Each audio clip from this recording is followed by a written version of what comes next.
The fluorescent hum of the bowling alley bathroom was a lie, a buzzing, sickly sweet deception that tried, and failed, to mask the cosmic horror unfolding. My feet, or rather, where my feet should have been, dangled a foot above the grimy tile, useless as a pair of disconnected marionette strings. The man, no, the thing, stood before me, his face a mask of escalating fury. His eyes, those impossible black rectangles, stretched, warped, then hardened, pulling inward until they became twin, vertical slits, gleaming like polished obsidian. A viper's gaze, his voice, once a low, mocking rumble, now spit words with a venomous hiss, his perfect rock star lips distorting, revealing white, needle-sharp points where teeth should have been. "You are nothing," he'd snarled, each syllable a hammer blow against the fragile cage of my sanity. The air in the restroom, already thick with the scent of cheap disinfectant and stale sweat, suddenly tasted of ozone and something metallic, like old blood. This wasn't just a bad breakup. This was the universe tearing a fresh hole in its fabric. And I, as always, was standing directly in the tear. My old analog wristwatch, a nervous tick I couldn't shake even when levitating, felt like a dead weight against my skin, its hands spinning wildly in a dimension where time was a mere suggestion. That, of course, was how the evening peaked. The truly insane part, the part that would burrow into my skull and fester alongside all the other unexplainable horrors, was the moment I finally understood that I was a pawn in something truly ancient and impossibly vast. But to get to that particular slice of hell, you have to understand how I ended up in this bowling alley in the first place, with a girl I barely knew, feeling a pull I couldn't explain. I'd been working the graveyard shift at a distribution warehouse an hour out of town, a place so desolate it made the middle of nowhere feel like downtown Manhattan. It paid cash, and nobody asked too many questions. Perfect for a man like me, who preferred to be a ghost in the machine of society. My worn leather jacket, a second skin that had seen more highways and dive bars than I cared to count, hung on a hook by the door of my sparse motel room. The go bag was, as always, packed and ready, a silent promise of flight. I'd met Sarah a few weeks back, or rather, she'd found me. I was getting a lukewarm coffee from a truck stop, trying to scrape off the crust of another sleepless night, when she'd appeared, pale skin, dark hair, eyes that held a strange, ancient intelligence. Not my type. Usually, I preferred to blend, to be invisible. She was vibrant, too vibrant. She laughed, a sound like wind chimes in a mausoleum, and before I knew it, I was talking. About nothing. About everything, and for once, my usual guard, the one that screamed, "Run, Leo, run," whenever anyone got too close, just didn't. It was like a soft hum in the background, easily ignored. Maybe it was the exhaustion. Maybe it was the lingering, insidious chill from the last place. A whisper of a forgotten memory, a cold phantom clawing at the edges of my repressed past, leaving me vulnerable. Or maybe, and this thought clawed at the back of my mind even then, she was just really good at what she did. Tonight was our 1-year anniversary, a concept that felt utterly absurd. A year with me, the cynical voice in my head, the one that usually had dominion, was surprisingly quiet about this. We were at the Paradise Lanes, a name that felt like a bad joke. The place reeked of stale popcorn, synthetic cherry air freshener, and the ozone tang of old electrical equipment. It was mercifully empty, the kind of summer night where most sane people were anywhere but here. Sarah, dressed in a black top that swallowed the light and a pair of dark jeans, moved with an unsettling grace. She picked up a 16-pound ball, the heaviest they had, and with a casual flick of her wrist, sent it thundering down the lane. Crack, crash, clatter. Another strike. She spun around, her smile blinding.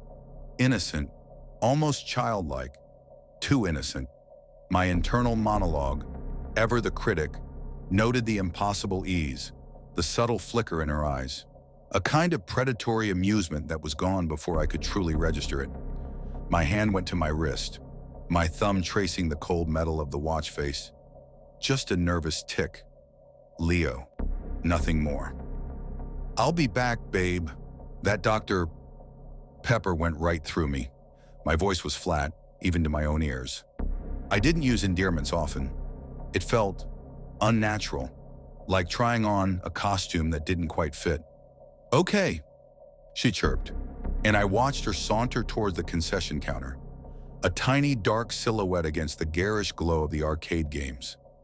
She moved like a predator, even when buying hot dogs. The thought made my stomach clench. The men's room was a surprisingly clean oasis in the sea of sticky flooring.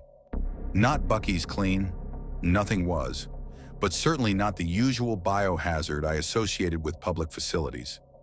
The air was thick with the generic, slightly floral scent of industrial cleaner. Empty, thankfully. I headed for the last urinal in the row of 5, the unwritten rule of urinal etiquette being a comfort in its simple, predictable logic. Give a man his space. Give me my space. I sighed, a long, weary exhalation as I unzipped, letting the day's artificial sweetness drain away. It was then that I felt it more than heard it. A presence, a distinct, cold pressure that settled in the air beside me. No footsteps, no creak of the door, just there. My bladder suddenly felt like it was playing a drum solo against my ribs. I glanced over. A cardinal sin of urinal etiquette, but one that my hypervigilant survival instincts insisted upon. He looked like a bad boy rock star from a faded magazine cover. Sharp, dark sunglasses obscured his eyes, but couldn't hide the taut, angled jawline, the high cheekbones, or the unnaturally pale skin, paler even than Sarah's. Black lipstick, a stark slash against his pallor, matched the shoulder-length black hair that framed his face. He was thin, almost skeletal, an inch taller than me, and I could see the sharp protrusion of his collarbone beneath a plain white t-shirt, itself mostly hidden by a black leather jacket. A single, simple silver cross, utterly out of place, hung from a thin chain, resting flat against his sternum, a bizarre ensemble. My observational skills, honed by too many close calls, immediately registered the subtle wrongness, the unsettling perfection that screamed, "This isn't real." "Nice equipment. I see why she likes you." The voice was a low, resonant rumble, surprisingly calm. He hadn't turned his head. His eyes, hidden behind the dark lenses, were fixed straight ahead, presumably at the wall. My skin crawled. The casual intimacy of the comment, the sheer audacity of it, was unsettling. I zipped up, far too quickly for comfort. "Ah, you must be the ex I've heard so much about," I said, trying to inject some of my usual world-weary sarcasm into my voice. But it came out flat. My eyes, too, remained fixed forward, locked onto the chipped tile grout in front of me. The sheer frailty of his frame, the almost delicate bones, gave me a sliver of false confidence. Just a goth kid with boundary issues. "Leo, you've faced worse. Probably." "Ex?" He paused. Then a thin, sharp smile split his lips. "We're just on a break." The word break hung in the air, loaded with a meaning I couldn't quite grasp, but that sent a chill down my spine. I didn't respond. Sarah had explicitly told me not to engage, that he was trouble. My fatal flaw, that damn reluctant conscience, usually got me into trouble by trying to help people. Here, it was almost tempting to ignore her, to push back, but for once, self-preservation won out. I hit the urinal's handle, the rushing water a welcome, mundane sound, and walked deliberately towards the sink. My movements were slow, measured, almost theatrical.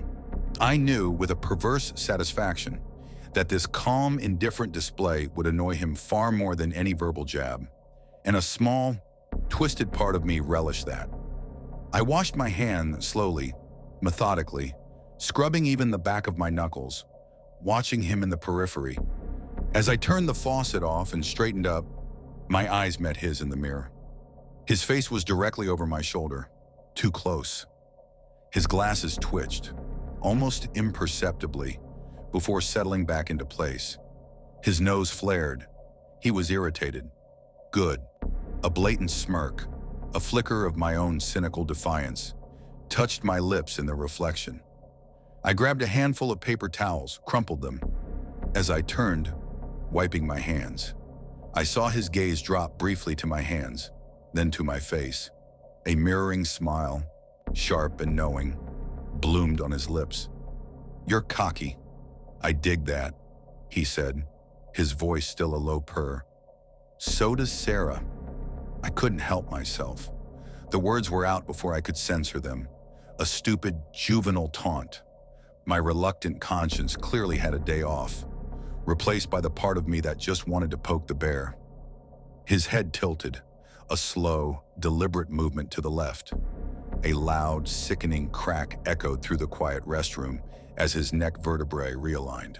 His mouth elongated, thinning, as if searching for a response to my jab. Both hands rose, fingers long and pale, to the rims of his shades.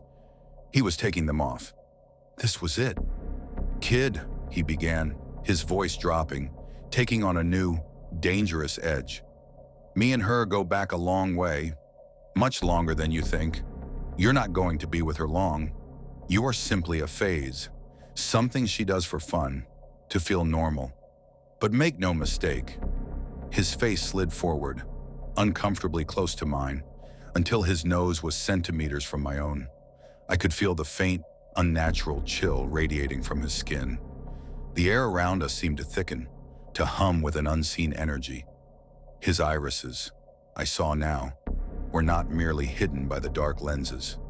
They were flattened, two long, horizontal ovals. As he spoke, the edges hardened, solidified, becoming perfect. Obsidian black rectangles. My breath hitched. This was not a trick of the light. This was not context. "You are nothing."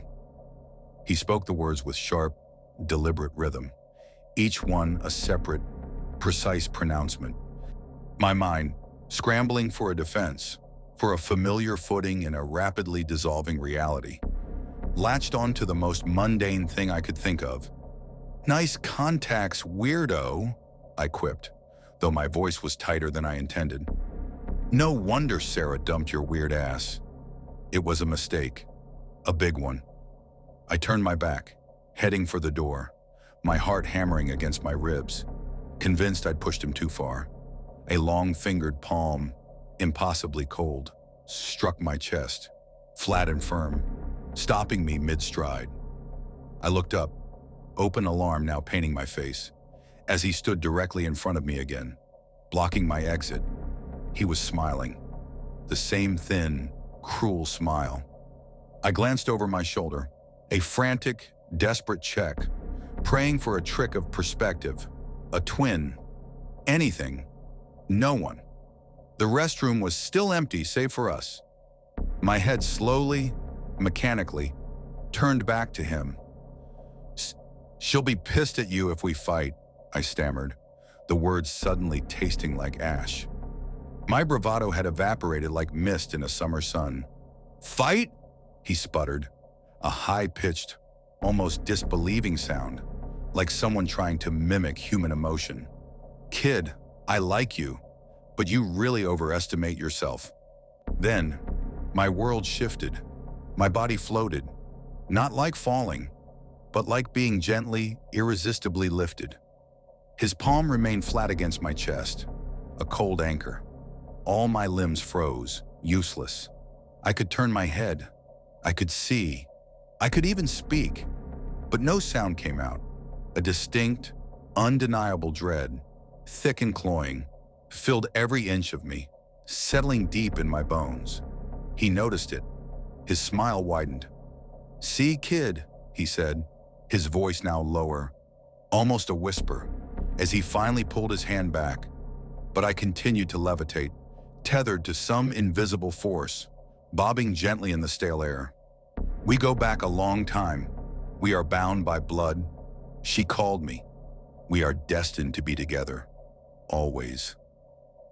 Then, it happened. The cool, calm demeanor, the veneer of a bored rock star, shattered. His head began to tremble, a fine vibration that shook his entire impossibly thin frame. His limbs twitched, hands clenching and unclenching into agitated fists. He began to pace back and forth, a restless predator in a cage, no longer looking at me, but seemingly having a furious conversation with himself. Then she has to get all sentimental about a childhood she never got to have, and we do this shit again. He raised his fingers for air quotes, mimicking a voice that was clearly Sarah's, though laced with a sneering contempt. Sure, it's great you animals came up with medications that help her. I'll grant you monkeys that, but all this sentimental nonsense about childhood memories and living life, whatever that's supposed to mean. My mind still struggling to process the levitation, the eyes, the impossible cold, latched onto one phrase. What the hell are you? I finally managed to spit out, my voice a ragged croak. He paused, mid-stride, as if suddenly remembering I was there, hovering a foot away, witness to his insane monologue. That sharp smile returned, but now it was a rictus of pure, malicious glee. The white tips of his teeth, impossibly elongated and interlaced, gleamed in the dim light. His rectangle irises slowly, sickeningly, turned vertical, twin black slits pulling taut, the eyes of a snake, or something far, far worse. He leaned in again, his breath, surprisingly, odorless, but carrying a preternatural chill. Every couple hundred years she gets this wild hair on her ass, uses some brat like you to give her a fake, imitated experience. You're a toy kid, so watch that attitude of yours. His anger in his voice rose, echoing off the tiled walls, seeming to vibrate through my levitating body. I swear, he spoke, spittle, glinting wetly, flung from his lips in rage. The only reason I haven't wiped your miserable race out is because of her. I love her. You don't even know her. His nostrils flared out, taking in a long, deep breath. The anger, as quickly as it had surged, receded, and a chilling calm reclaimed him. I saw his pupils begin dilating again, returning to a more human shape. But he closed them before I could see what truly horrible forms they'd assume. He returned his sunglasses to the bridge of his nose, the dark lenses once again obscuring the true horror beneath. Instantly, my weight returned. My feet slammed back to the ground, jarring my knees. I stumbled, catching myself on two wobbly legs. The air, though still thick with the lingering weirdness, felt less suffocating. I paused, trembling, trying to pull myself together, to make sense of the impossible. My head spun. My hand, automatically, went to my wristwatch, my thumb tracing the numbers, a desperate need for something solid, something real. That's when I saw her. Sarah stood framed in the bathroom doorway, her face a mask of furious concentration. She was fuming. Her dark eyes, usually so captivating, now glittered with an unsettling, almost predatory light.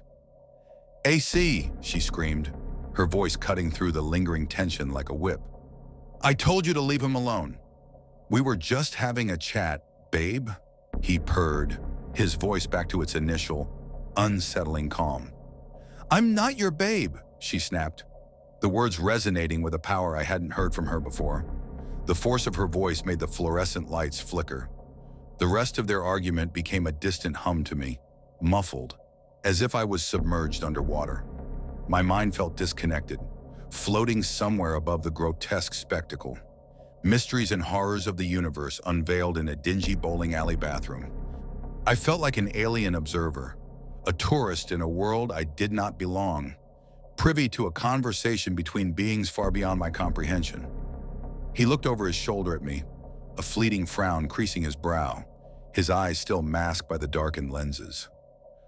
"Gah, I should have wiped you out the day you invented Twitter," he spat, the contempt in his voice so thick it was almost palpable.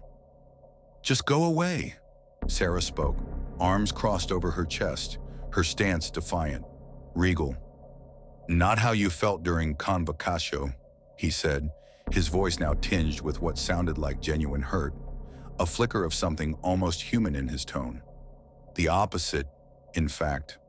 "That was different," she muttered, her eyes flicking, almost imperceptibly, towards me. A flicker of something in her gaze, something that wasn't innocence, that spoke of ancient pacts and cold, cosmic choices. "So were you, Sarah Good. So were you," AC said, his form blurring for a moment at the edges, before he simply wasn't there anymore. Gone. The heavy stillness he left behind was almost worse than his presence. Weirdly enough, a perverse, cynical part of me, the part that usually reserved its pity for myself, felt a pang of something. Pity? For the actual demon? This was a new low. The silence that followed his departure was heavy, suffocating.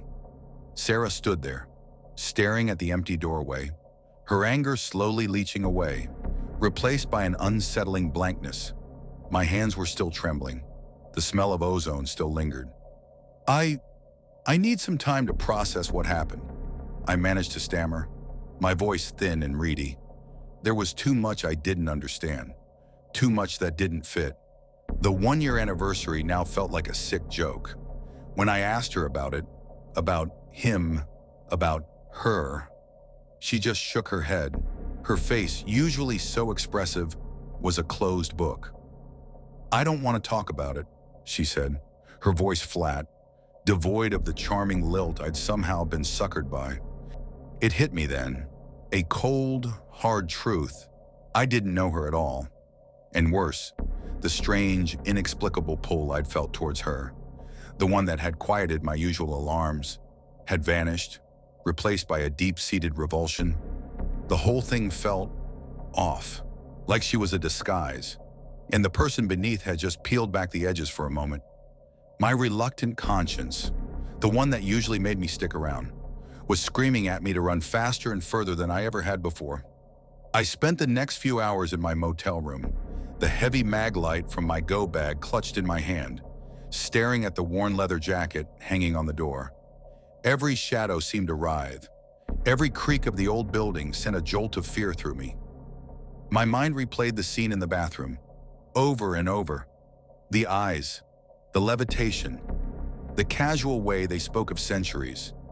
And then Sarah, the silence, the refusal to explain. I wanted to leave, needed to leave. The road was my only constant, my only refuge. But a new insidious fear had rooted itself.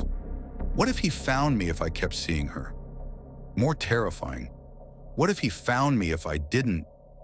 What if I was now marked simply for being a toy? My hands went to my wrist again, turning the watch's crown, the mechanical click a tiny, reassuring sound in the chaos of my thoughts. Another layer of trauma, another reason to keep moving, faster, further. The weight of the world and all its unseen horrors seemed to settle heavier on my shoulders. God, I hated my fatal flaw. The sickly copper tang of fresh blood clung to the humid Texas night, a metallic perfume that mingled with the acrid scent of ozone and the faint, sweet decay of something else.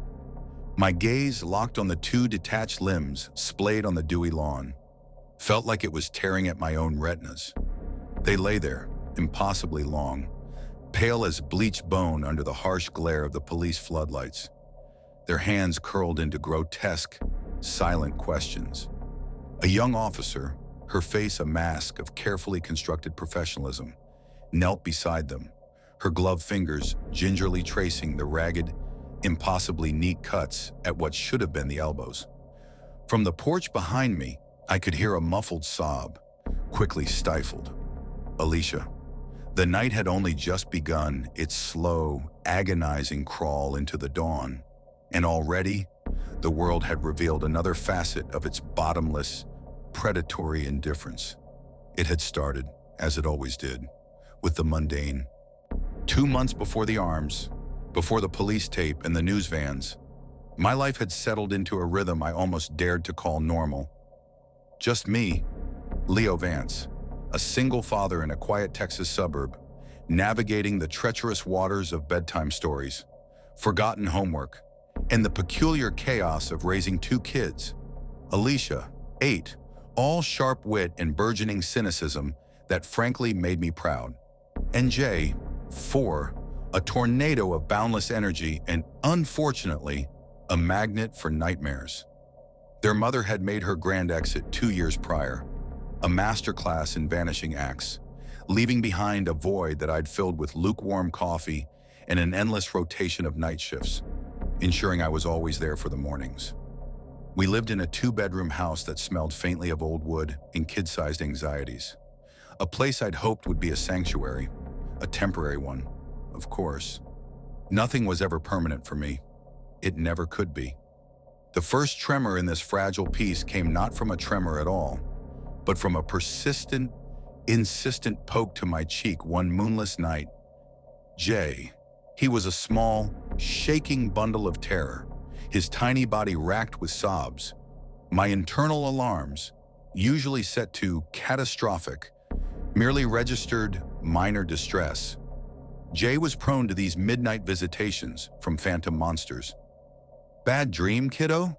I mumbled, my voice thick with sleep, the familiar weight of Buster, my scruffy terrier mix, shifting on the foot of the bed. Buster, a veteran of my increasingly bizarre life, merely sighed, a low rumble of canine discontent. He was a creature of comfort, a furry anchor in a world that consistently tried to unmoor me. "The man," Jay choked out, his voice barely a whisper. "The man in the next house." Scary faces, my eyes, which usually saw only the shadows of my own fatigue, sharpened. This wasn't the usual monster under the bed. There was a specificity to it, a lack of fantastical embellishment that prickled the hairs on my neck. The neighbor, Old Man Henderson, I thought, a recluse. Barely seen him in the 3 years I'd owned the place. Beyond a quick nod across the fence, nothing about him suggested malice. But then again, nothing about Ethan or Olivia had suggested malice either. My stomach coiled, a familiar, unpleasant sensation. The world was already trying to remind me of its true nature. I swung my legs over the side of the bed. The worn leather of my jacket, slung over the chair, seemed to sag in sympathy. I didn't need to put it on. I just needed to feel its presence. My hand instinctively went to my old analog wristwatch, a nervous tick. The crystal was scratched, the metal warm from my skin. It wasn't about the time, it was about the ritual, the small mechanical certainty in a world that offered none. "Come on, Jay man," I said, my voice softer than I intended. We padded down the short hallway to the kids' room. The nightlight cast a faint, almost ethereal glow, illuminating Alicia in her top bunk. Arms crossed, a scowl etched onto her face. Even in distress, she was a Vance through and through. "He's always crying," she grumbled, a miniature version of my own world weariness. "I never get any sleep. Dad, it's not fair." Jay, naturally, dissolved into fresh tears, a familiar script. I didn't bother turning on the main light. The ambient street lamp glow, filtered through the narrow gap in the curtains, was enough.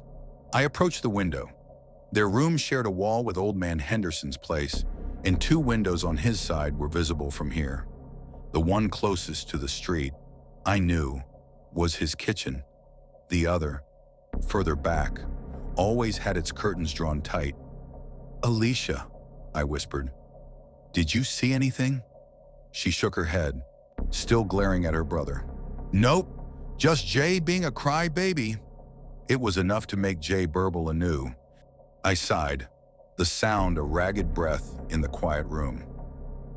All right, Come on, Jay. You can camp in my room tonight. His TMNT tent was already folded in the corner, a relic of countless other nightmares. I was a pushover. I knew it. But the thought of him, alone in this room, while some unseen presence leered from the house next door, no, not tonight. For the next 2 nights, Jay slept in his tent on my bedroom floor. The house felt heavier, the air thick with unspoken dread. I found myself checking the kid's window, the neighbor's house. Every time I passed, nothing. Just the impenetrable darkness of his unlit windows. I almost convinced myself it had been a true nightmare, a childish fantasy. Almost, my cynicism, usually a sturdy shield, felt thin. The 3rd night, my sleep, a shallow pool at best, was shattered not by Jay's sobs, but by Alicia's insistent shaking. She stood over me, a spectral figure in the faint moonlight, her small hand clamped on my forearm. This was unprecedented. Alicia hadn't woken me in the middle of the night since she was a toddler, a distant memory of scraped knees and lost teddy bears. My heart rate, usually a lazy drum, picked up a frantic, uneven beat. "Dad," she whispered, her voice trembling. "The neighbor. He was making faces." The words were a hammer blow. My blood ran cold, a familiar Arctic current, Jay's dream, that was not a dream. It was a premonition, a warning. "Alicia, sweetie." I tried to keep my voice even, steady, but the lie tasted like ash. "I closed the curtains when I tucked you in. Did you open them?" She nodded, a jerky motion. "Only a little, but it's 'cause I heard a weird noise." "What kind of noise?" She frowned, searching her memory. "It was a quiet noise, and then a light." She described how she crept out of bed, drawn to the sound like a moth to a flickering flame. When she'd pulled back the curtain, just a sliver, she'd seen it. A dim light in the neighbor's back room, the one with the perpetually drawn curtains, and then a figure standing right up against the window, pressing his face to the glass. What was he doing? My throat felt dry, constricted. I knew the answer, even before she showed me. Alicia paused, her small brow furrowed in concentration. Then, she demonstrated. Her lips stretched into a sickeningly wide, forced smile, revealing both rows of tiny teeth, a sliver of darkness between them. Her eyebrows furrowed, creating a deep crease above her nose. She tilted her head, a peculiar, almost dislocated angle, reminiscent of a twisted doll. Her neck muscles strained, cords of tension, but it was her hands that truly stole the breath from my lungs.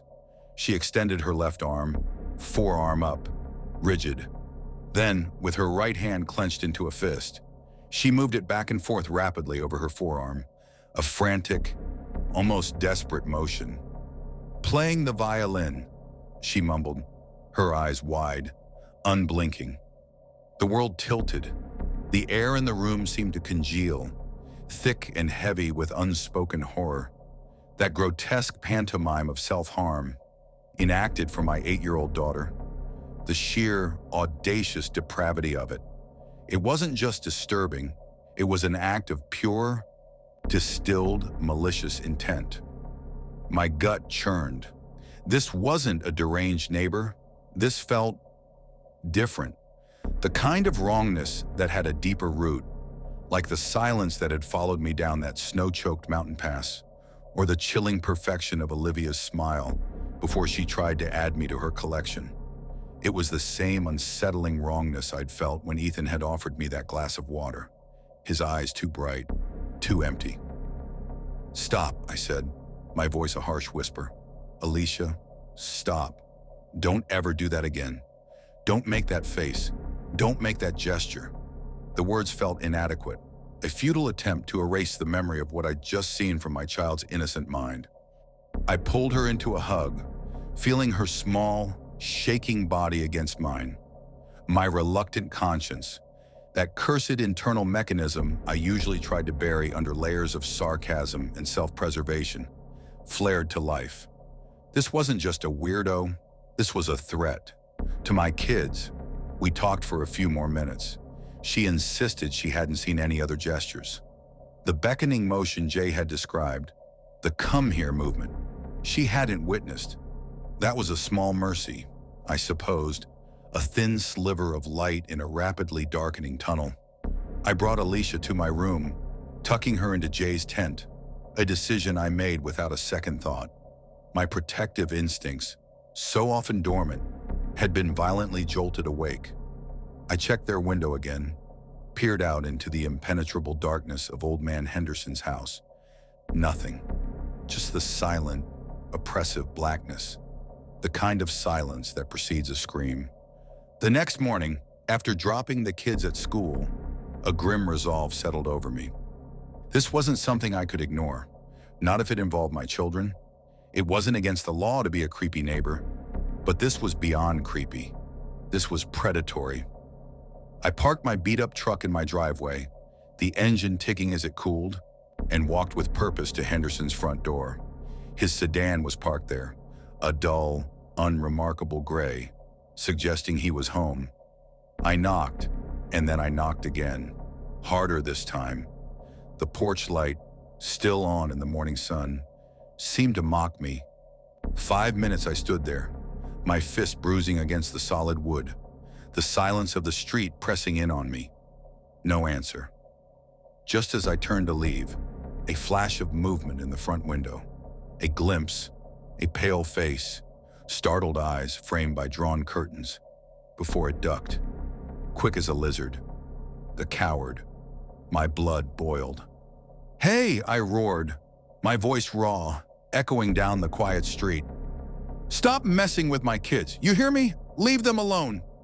Shit, the words felt hollow, impotent against the silence of the house. I walked away, my shoulders hunched, the worn leather of my jacket feeling suddenly heavy, like a shroud. That night, Friday night, I put my plan into motion. The kids were tucked into my room, both of them sharing Jay's tent, a strange little encampment. Buster was curled at the foot of my bed, a furry sentinel.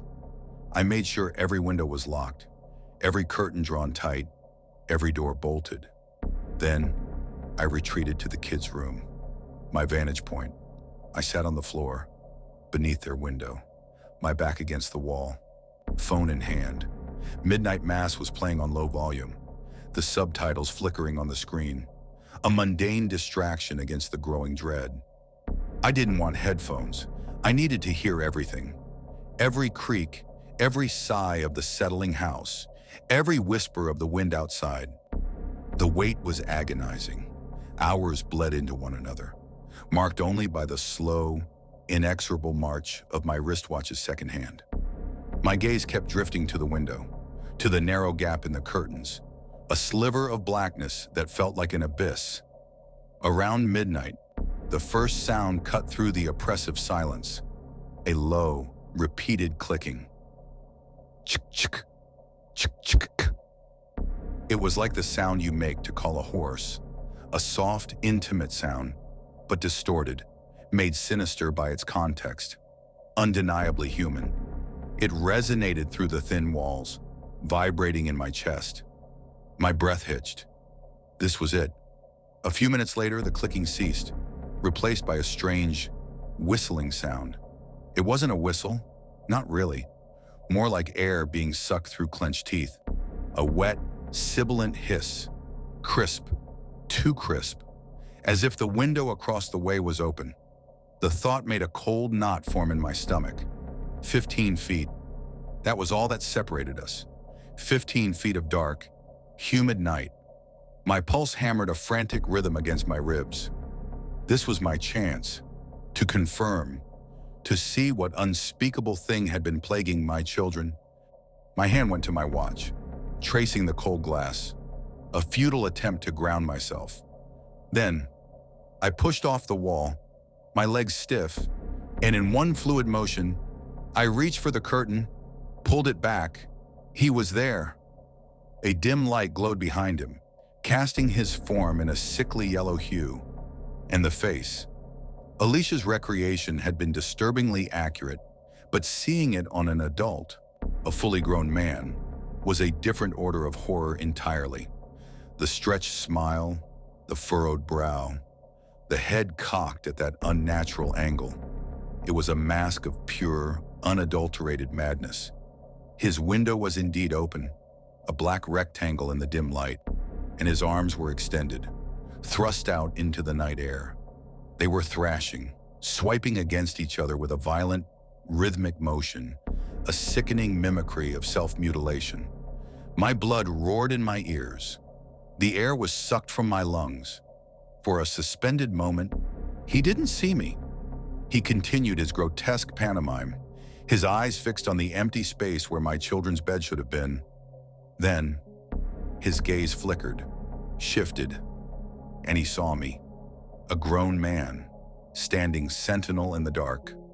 Not a terrified child. The cartoonish grin melted, dissolved, replaced by something colder, harder. Rage, pure, unbridled fury contorted his features. His body stiffened. His arms, still extended into the night, froze. Then, with a speed that startled me, he lunged for the window, a violent slam. The glass rattled in its frame. Then, the curtains were ripped shut with the same furious force. My own curtains slipped from my nerveless fingers, falling back into place, plunging me back into the comforting, relative darkness. I stood there, shell-shocked. The image of his face, the raw hatred in his eyes, burned behind my eyelids. I was perturbed, yes, deeply disturbed by the sight of him, by the sheer audacity of his malice. But another detail, a far more unsettling one, had begun to claw at the edges of my consciousness. As his face contorted in rage, I had seen him clearly, and I wasn't entirely sure. That was Old Man Henderson. The face had been too gaunt, the eyes too hollow, too utterly devoid of recognition. Henderson was a recluse, yes, but not this. I'd seen him, 3 or 4 times in 3 years. A fleeting glimpse across the fence, a quick wave from his driveway. Could I really say with certainty that the man I'd just seen was the same man? The unsettling question settled in my gut, a cold, leaden weight. How many times had I seen a face, a seemingly normal face, only for the monster beneath to rear its head? Ethan, Olivia, they had worn human skin so perfectly. I sank back to the floor, my blood still thundering in my ears, a frantic, desperate drum. My hand went to the reassuring weight of my old analog wristwatch, twisting the crown. My mind raced. Evidence. I had more than enough now. The police. I reached for my phone. Just as my fingers brushed the cold glass of the screen, a tremendous smack against the window. The glass shivered in its frame, a loud, concussive blow that vibrated through the floorboards. My breath caught in my throat. My head snapped up. A brief hesitation. Common sense screamed at me to stay still, to not engage. But my cursed conscience, that fatal flaw, overrode it. My hand reached out, pulled the curtain back, just enough to peer through the sliver. Nothing. The neighbor's house was plunged back into darkness. No lights, no movement, no figure at the window, just the black, impenetrable rectangle of glass. I pulled the curtain back further, letting more moonlight spill into the room, and then I saw it, in the top corner of the window pane, a handprint, large, smeared, distinct. Our house was on a raised foundation, the window impossibly tall. To reach that height, a man would need an insane vertical, a leap that defied human anatomy. Unless he wasn't a man. A cold dread, deeper than anything I'd felt tonight, settled over me.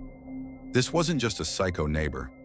This was something else, something unnatural. My mind flashed back to the impossibility of the hitchhiker, to the way the dead shouldn't move, to the silent, predatory grace of the skin carpet lady. The world was shrinking, and the impossible was becoming increasingly common. I fumbled for my phone, my fingers clumsy with adrenaline, and dialed 911. "Yes," I gasped, my voice thin, reedy. "My neighbor. He's harassing my children.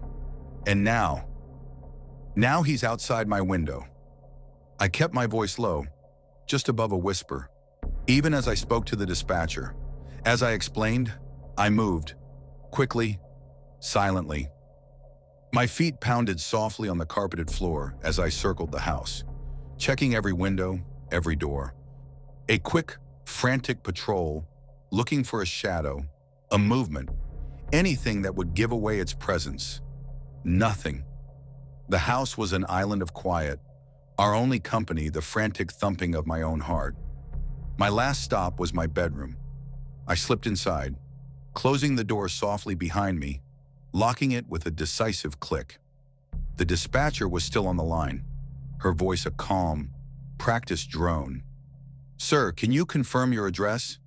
Yes, I already told you," I mumbled, my eyes scanning the room. My hand went to the safe in my closet, a familiar, well-oiled movement. My old 9mm, loaded, ready.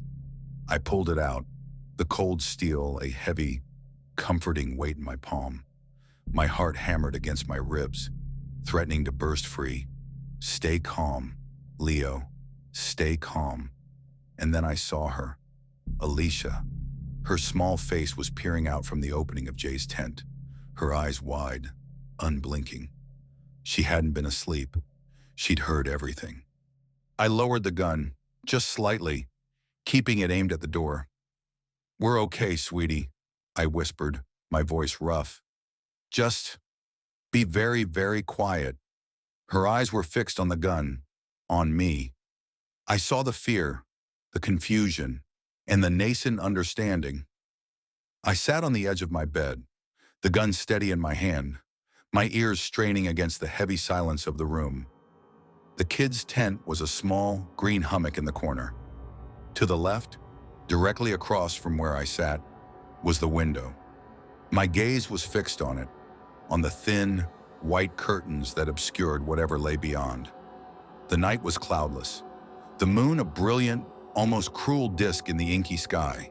Its light, filtered through the fabric, cast a faint, almost ethereal glow on the curtains.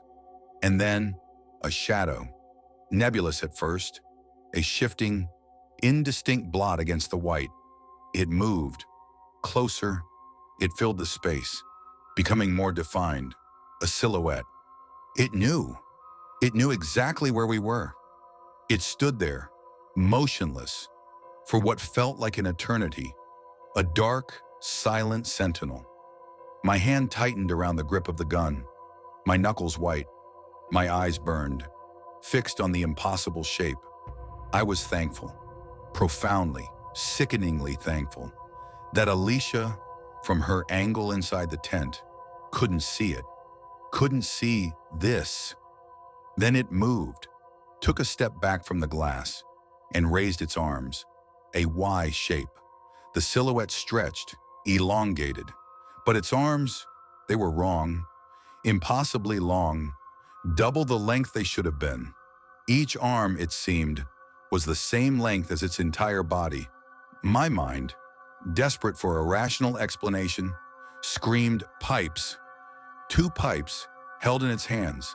But no, as it brought them closer to the window, the moonlight, however faint, showed me 2 hands, at the ends of the extremities, 5 fingers on each, flopping, wriggling slightly, like disturbed worms.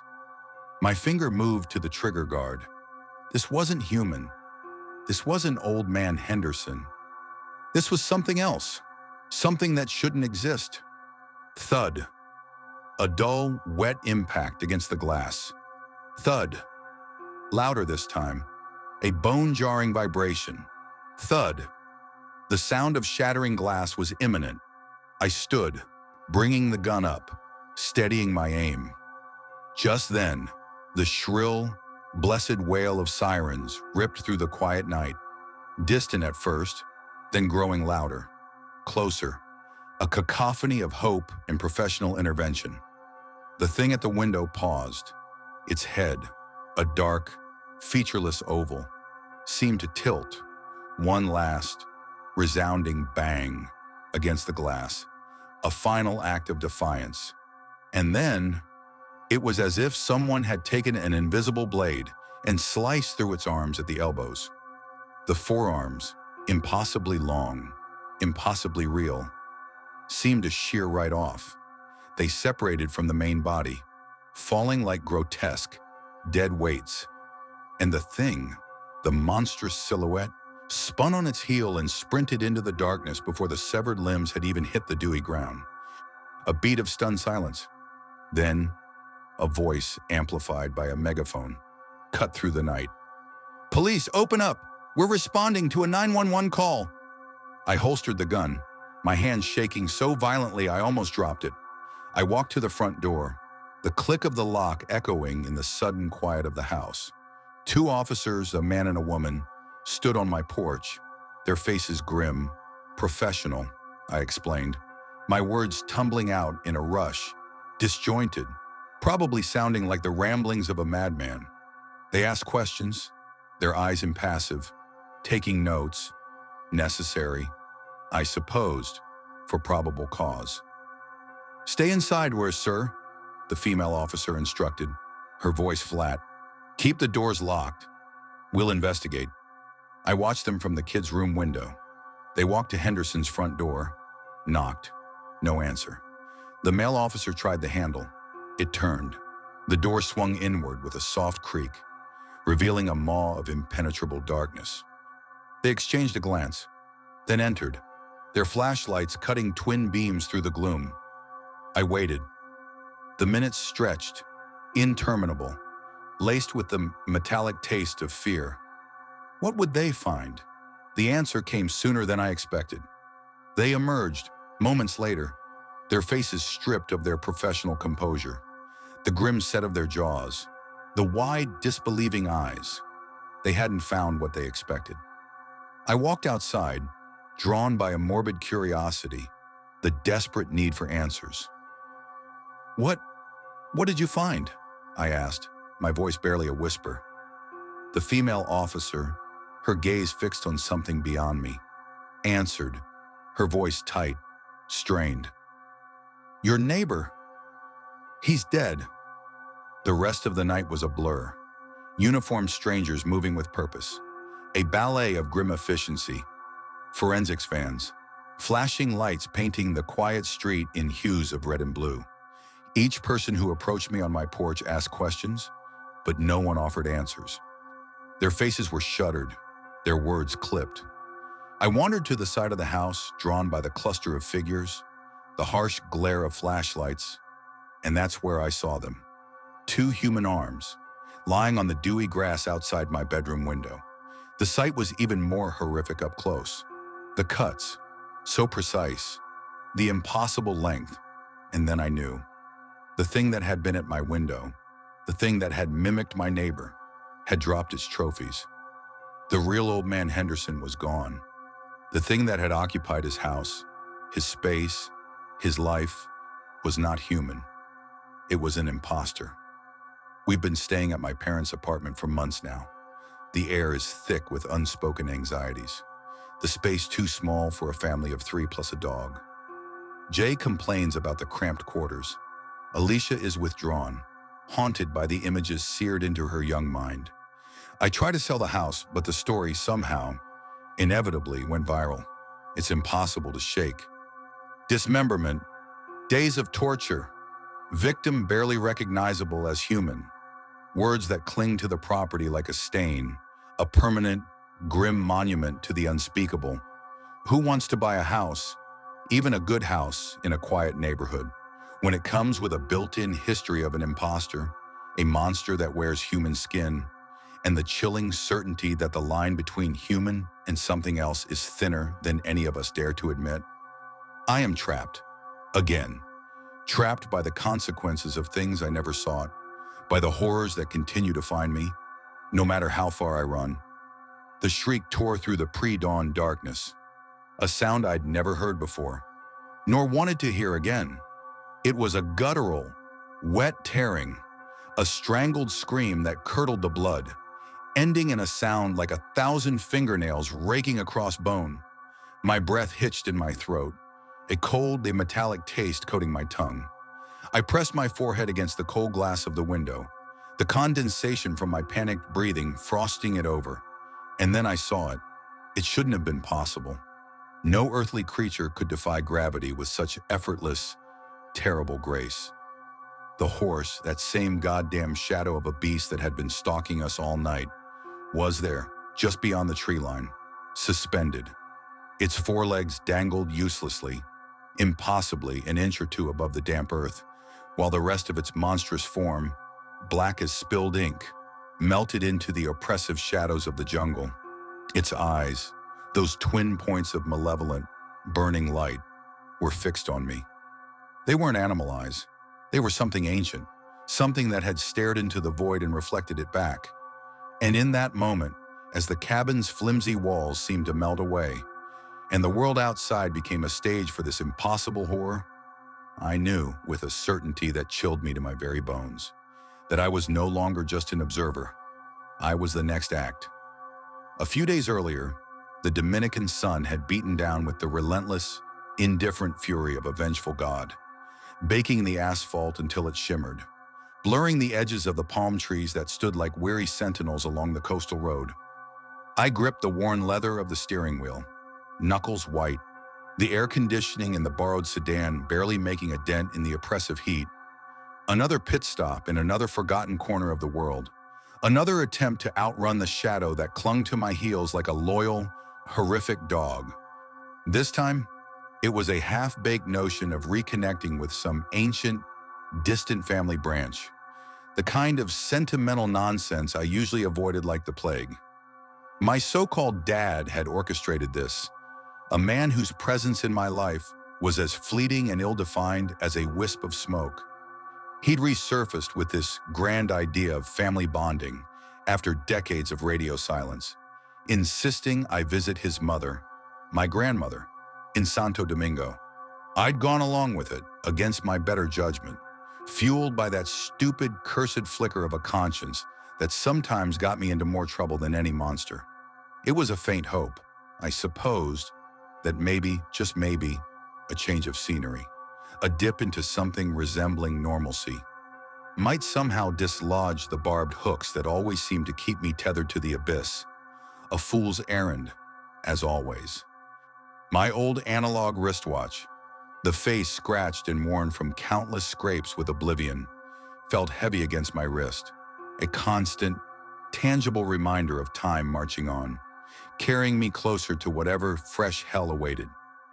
I checked it, not for the hour, but for the familiar weight, the cold metal against my skin, a minuscule anchor in a sea of dread. The island itself was a kaleidoscope of vibrant chaos. Santo Domingo, in particular, pulsed with a feverish energy that felt both exhilarating and utterly exhausting. The air hung thick with the scents of grilled plantains, exhaust fumes, and something indefinable, almost primal, that clung to the humid air. Music, loud and insistent, blared from every open doorway, a relentless soundtrack to the constant flow of bodies, bicycles, and beat-up cars. My grandmother, a woman whose eyes held a wisdom that seemed to stretch back through generations, spoke barely a lick of English, and my Spanish was rusty enough to qualify as an antique. Our conversations were a comical, frustrating dance of gestures, broken phrases, and long, understanding silences. She'd set me up in a ramshackle house with a few cousins I'd never met, Joseph, Reuben, Jonathan, and Yanya, while she stayed a few blocks away. It was a bizarre kind of freedom, a forced independence that left me adrift in a foreign landscape, the kind of independence that usually meant I was walking straight into a trap. I tried to blend in, to just exist. I wandered through crowded markets, the air thick with the murmur of 1,000 voices, the bright colors of exotic fruits assaulting my cynical eyes. I sat on beaches, the impossibly turquoise water lapping at my bare feet, trying to empty my mind of the memories that constantly clawed at the edges of my sanity. Sometimes, I'd join the local kids in a dusty, impromptu baseball game, swatting at a makeshift ball with a splintered stick, the sun a burning hammer on my neck. Those moments were fleeting reprieves, moments where I could almost pretend to be normal, to be simply a kid on a summer trip, not a man perpetually on the run from the things that slithered in the dark. But the pretense was thin, easily shattered by a sudden chill in the air, a shadow that moved just a little too fast, or the whisper of a name that wasn't mine. The long drives across the island were the worst. We'd pile into an ancient, rattling SUV, the hum of the engine a dull drone as the urban sprawl gave way to the relentless green of the countryside. Rolling hills, perpetually shrouded in a wispy, spectral mist in the early mornings, rose and fell like a sleeping giant's chest. Palm trees, their fronds like skeletal fingers, clawed at the perpetually blue sky, which seemed to stretch on forever, a vast, indifferent eye watching everything. The ocean, when we caught glimpses of it, was a sparkling, blinding expanse, its beauty so absolute it almost felt threatening, a reminder of how small and insignificant I was against such raw, untamed power. Every turn in the winding, narrow roads revealed another vista, another glimpse of what the locals called nature, but what I saw as a brooding, ancient presence. A forest wasn't just a collection of trees here, it was a hungry maw, ready to swallow you whole. The sheer wildness of the place made my skin crawl, a primal alarm bell ringing deep in my bones. It was the kind of beauty that hinted at unspeakable things lurking just beneath the surface, things that the human eye was not meant to see. One humid Friday, my cousins, Joseph, Reuben, Jonathan, and Yania, decided it would be a grand idea to venture out of Santo Domingo and spend the weekend in Santiago. I'd never been, and despite the knot of unease that had become my constant companion, a cynical curiosity, or perhaps just a morbid fatalism, nudged me along. After all, what fresh hell could Santiago possibly offer that I hadn't already stumbled into?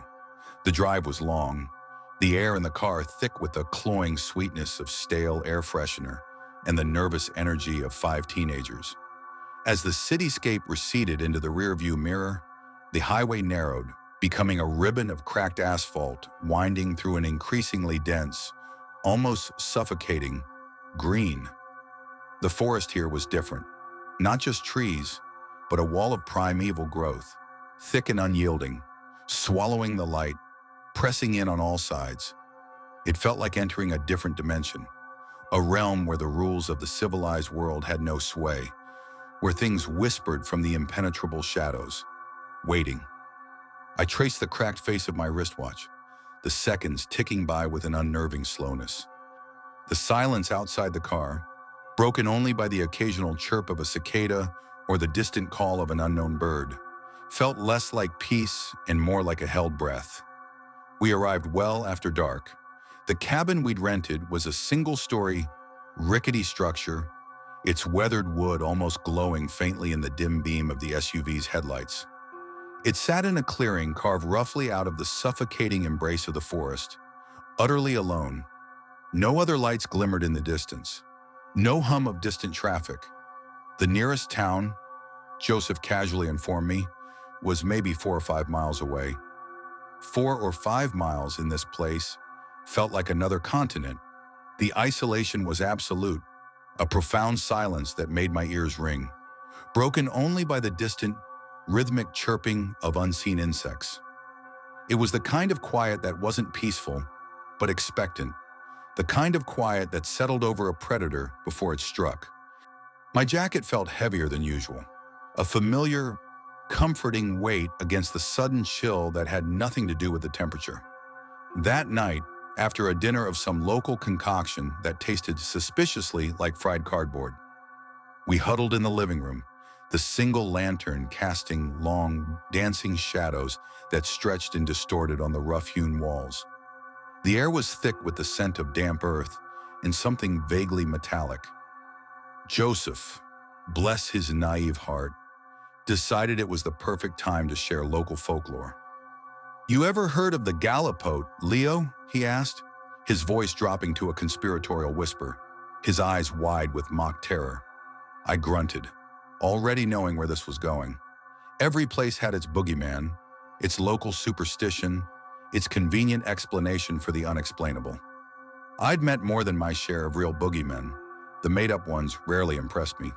"It's like our Bigfoot," he continued, oblivious to my cynicism. "Or the chupacabra, a man who sold his soul to the devil.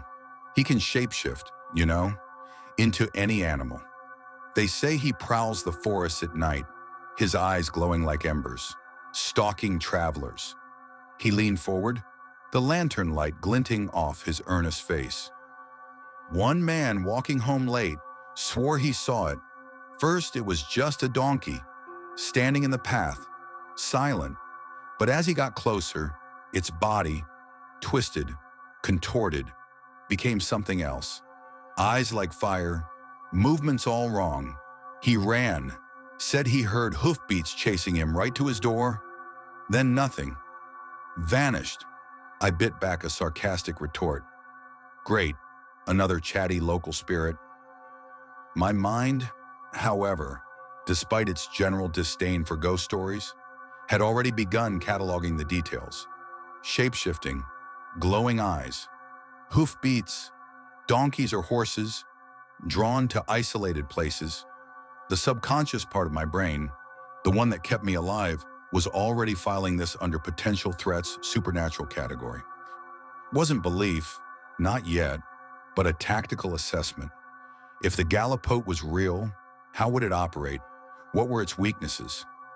This was the weary observer at work, constantly cataloging, constantly preparing, even when every fiber of my being screamed that I just wanted to be left alone. Joseph's voice dropped to a near whisper. "They usually take the form of donkeys or horses, and they're drawn to places like this. Real isolated, you know?" "Yeah, okay," I mumbled, rolling my eyes for effect, trying to project an air of bored disbelief. The concept of a shape-shifting demon was, frankly, ridiculous. It sounded like something conjured up to scare children, not something that preyed on seasoned cynics like me. Still, the image of those glowing eyes lingered, an unsettling flicker behind my eyelids. After his story finally petered out, I declared myself done with the campfire tales and headed to bed, desperate to escape the increasingly oppressive atmosphere of the cabin. It was barely past midnight, but the silence outside, a deep, resonant hum, felt like it was pressing in on the fragile walls of the cabin, promising to crush us all. At precisely 3 a.m., nature, with its exquisite timing, decided to make its demands known. I shoved myself out of the shallow, uneasy sleep I'd managed to snatch. Every joint in my body ached, a chronic weariness that had nothing to do with physical exertion. The cabin was a single-story affair, long and narrow like a shotgun shack, with an infuriating abundance of large windows that offered an almost unobstructed 360-degree view of the surrounding forest. Great, I thought, perfect for observing whatever decides to come knocking. I shuffled down the dim hallway, my bare feet silent on the cold wooden floor, heading for the bathroom. The air was colder here, much colder than it had any right to be. It wasn't a sudden drop in temperature, more like a slow, insidious seep crawling under the doorframes, oozing through the very walls. I shivered, pulling my worn leather jacket tighter around me, a habit even in sleep. As I made my way back from the bathroom, the hallway seemed to stretch, the shadows deepen. I passed one of the biggest windows, a massive pane of glass that dominated the front of the house. My eyes, still bleary, instinctively flicked towards it and froze. It was there, at the very edge of the tree line, barely visible against the inky blackness of the jungle, stood a horse. Its coat was an impossible shade of black, deeper than the night itself, a pure absence of light that seemed to absorb the faint glow of the distant stars. It wasn't grazing, wasn't moving, wasn't doing anything a normal horse would do.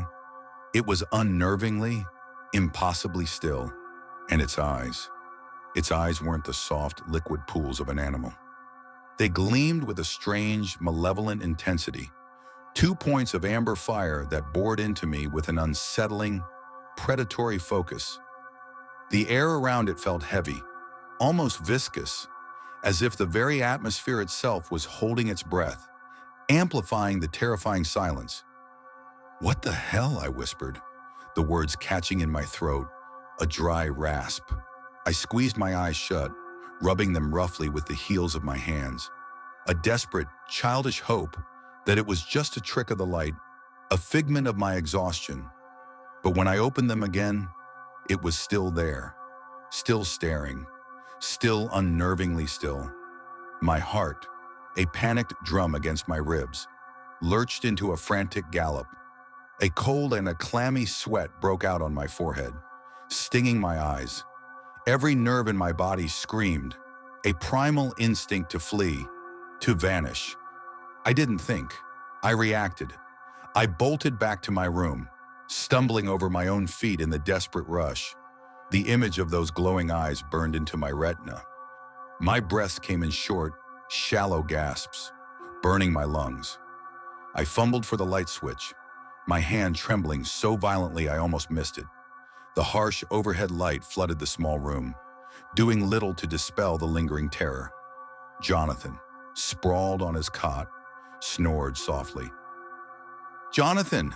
I hissed, my voice a strangled whisper, laced with an urgency that, even to my own ears, sounded unhinged. I shook him, hard. "Wake up! You're not going to believe this!" My words spilled out in a rush, a jumbled mess of fear and disbelief. "There's a horse, outside. It's staring," he grumbled, swatting my hand away. But the sheer panic in my voice must have cut through his sleep-addled brain. He finally pushed himself up, rubbing the sleep from his eyes, a look of annoyed skepticism on his face. "A horse? Leo? What are you talking about?" But he got up, that flicker of reluctant concern overriding his disbelief. We crept back down the hallway, each step feeling impossibly loud in the dead silence of the cabin. My wristwatch felt like a lead weight, ticking off the agonizing seconds until the next confrontation. We reached the window. My gaze snapped to the edge of the woods, and there it was. Only this time, it was closer, much closer. It had moved, silently, impossibly, perhaps 20 yards closer to the cabin's flimsy walls. Its eyes, those twin infernos, seemed to burn even brighter, fixed on us now. "What the?" Jonathan whispered, his face, usually a mask of youthful indifference, now ashen, drained of all color. His voice was barely a breath, but it was enough. The sight, the impossible stillness, the burning eyes had shattered his skepticism. That was all the validation I needed. My internal red alert system, a finely tuned instrument of survival honed by years of running from things that shouldn't exist, went into overdrive. "Get up, all of you, now!" I didn't whisper this time. My voice was a harsh, insistent command, cutting through the silence like a knife. I ran through the cabin, shaking Reuben, Joseph, and Yanya awake, rattling off frantic, half-formed explanations. They stumbled out of their rooms, bleary-eyed and annoyed, complaining loudly about being woken in the middle of the night. But as they approached the window, drawn by the frantic energy emanating from Jonathan and me, the horse was gone. The edge of the forest was just that, a wall of impenetrable darkness. No impossible black shape, no glowing eyes, nothing. "You're probably just seeing things, Leo," Yanya muttered, rubbing her eyes, her voice laced with annoyance. "Or dreaming." Joseph and Reuben nodded, clearly thinking I'd lost my mind. I was starting to believe them, to question my own sanity, to wonder if the isolation and the sheer stress of my existence were finally catching up to me. The familiar cold dread, the kind that whispered, "See, Leo, you're crazy. It's always just you," began to coil in my stomach. Then we all heard it, the shriek. It wasn't a neigh. It wasn't a horse's sound at all. It was a vile, guttural, utterly inhuman sound that began like a strangled horse's cry, then morphed into something akin to a cat's scream, amplified 1,000 times, laced with a predatory malice that scraped against the very fabric of my soul. It was a sound that shouldn't exist, a sound that violated every natural law. The hair on the back of my neck stood on end, a prickling sensation that crawled down my spine. The cousins froze, their faces now mirroring Jonathan's earlier pallor, their eyes wide with a dawning horror. The air crackled, thick with an almost palpable dread. I didn't hesitate.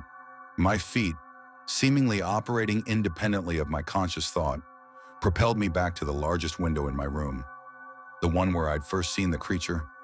It was a compulsion, a sick, morbid fascination that often seized me in moments of extreme terror. I had to see it. I had to know. And there it was. Again. The horse. But this time, it was no longer on the ground. No longer merely standing. It was levitating. I'm not exaggerating. I've seen things. Too many things. Things that defy logic. Things that warp reality. But this was new.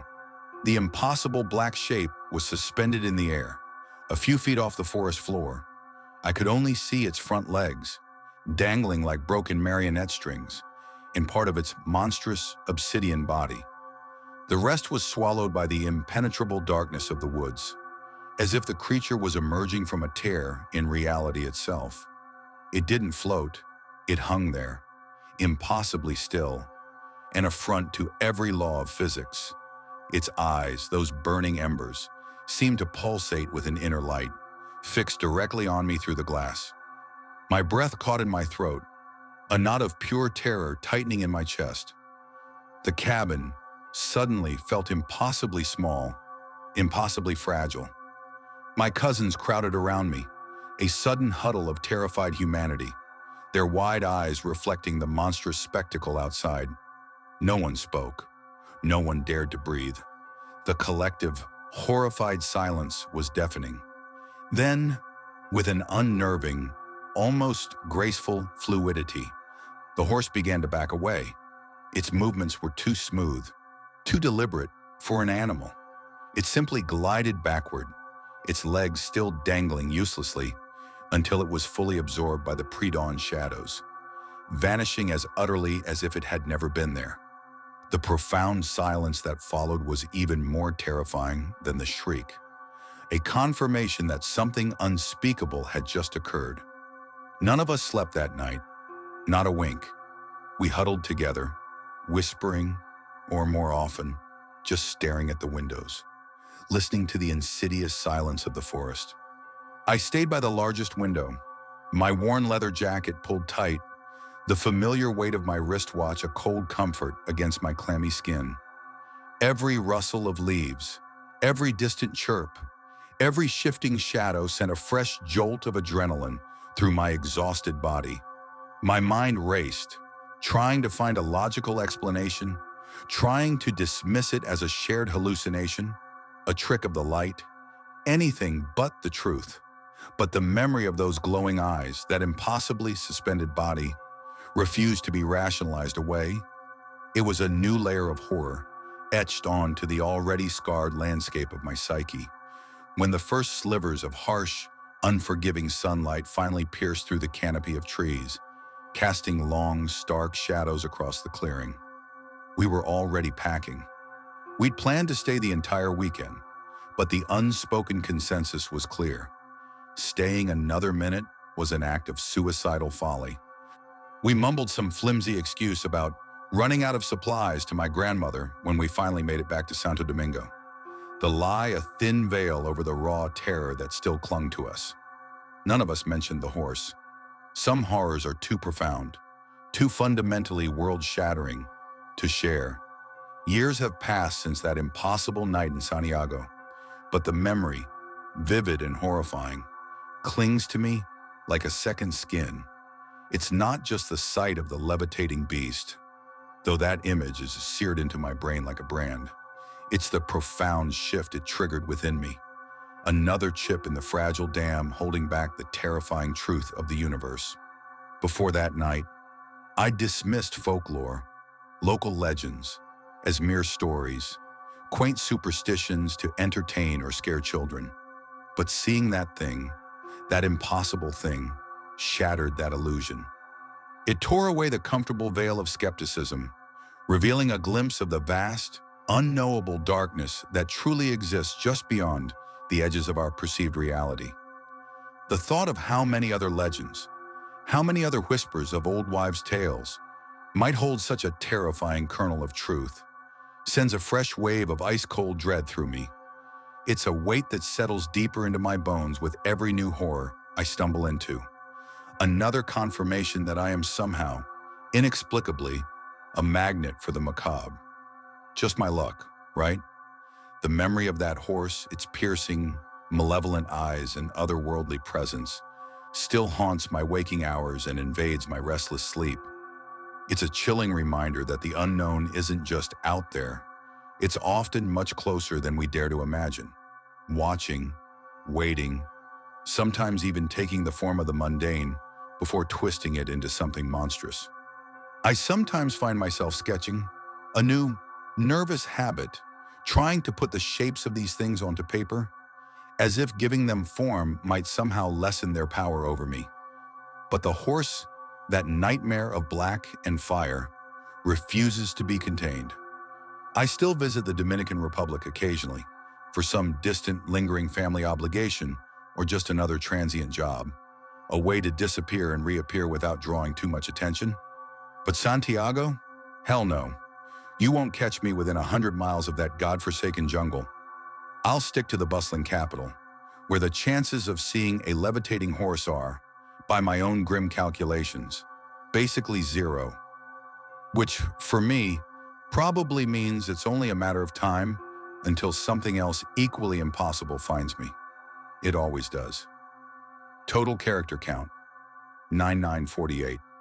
The shattered glass exploded against something that wasn't skin, wasn't bone, not in any way I understood it. A sound, raw and primal, ripped through the air. Something less like a scream and more like the tearing of metal. A visceral agony that scraped against the inside of my skull. It bought me precious seconds, enough time to scramble, to hurl my body towards the window, the sharp kiss of jagged shards tearing at my skin as I burst through, desperate for anything but the stale, rotting breath of what had once worn my father's face. The night air hit me, cold and mercifully clean, but the scent of decay, of something profoundly wrong, clung to me, a phantom limb of horror. I ran blindly, the frantic thud of my own heart in my ears, the impossible sound of cracking joints and wet, tearing flesh echoing in the mausoleum of my memory, the only compass in a world that had just unraveled into a nightmare. That moment, a primal, desperate flight from an unimaginable horror, was the culmination of a day that began with an unsettling stillness, a quiet dread that seeped into the very bones of our house, hinting at the abyss that lay just beneath the veneer of ordinary life. It was 20 years ago, but the memory, sharp and unyielding, still dictates the rhythm of my breath, the twitch of my hand towards the worn leather of my jacket, the constant, low hum of paranoia that has become the soundtrack to my existence. The morning had dawned not with the usual optimistic stretch of light, but with a muted, bruised glow, as if the sun itself was hesitant to fully commit to the day. I was maybe 8 or 9, small enough that my legs swung freely beneath the kitchen table, but old enough to feel the cold, metallic tang in the air, a scent like ozone mixed with something acrid and sweet, a smell I'd come to associate with things that defy the natural order. The air was thick, heavy, pressing down on my chest, a physical weight that made it hard to draw a full breath. The usual symphony of chirping birds outside our suburban window was conspicuously absent, replaced by a silence so profound it felt like a vacuum, sucking all the normal sounds out of the world. Even the soft, rhythmic hum of the refrigerator, a comforting background noise on any other morning, now seemed unnervingly loud, a single mechanical pulse in a world gone mute.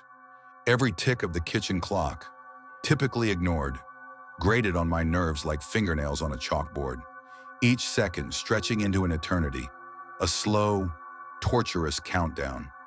Then he walked in.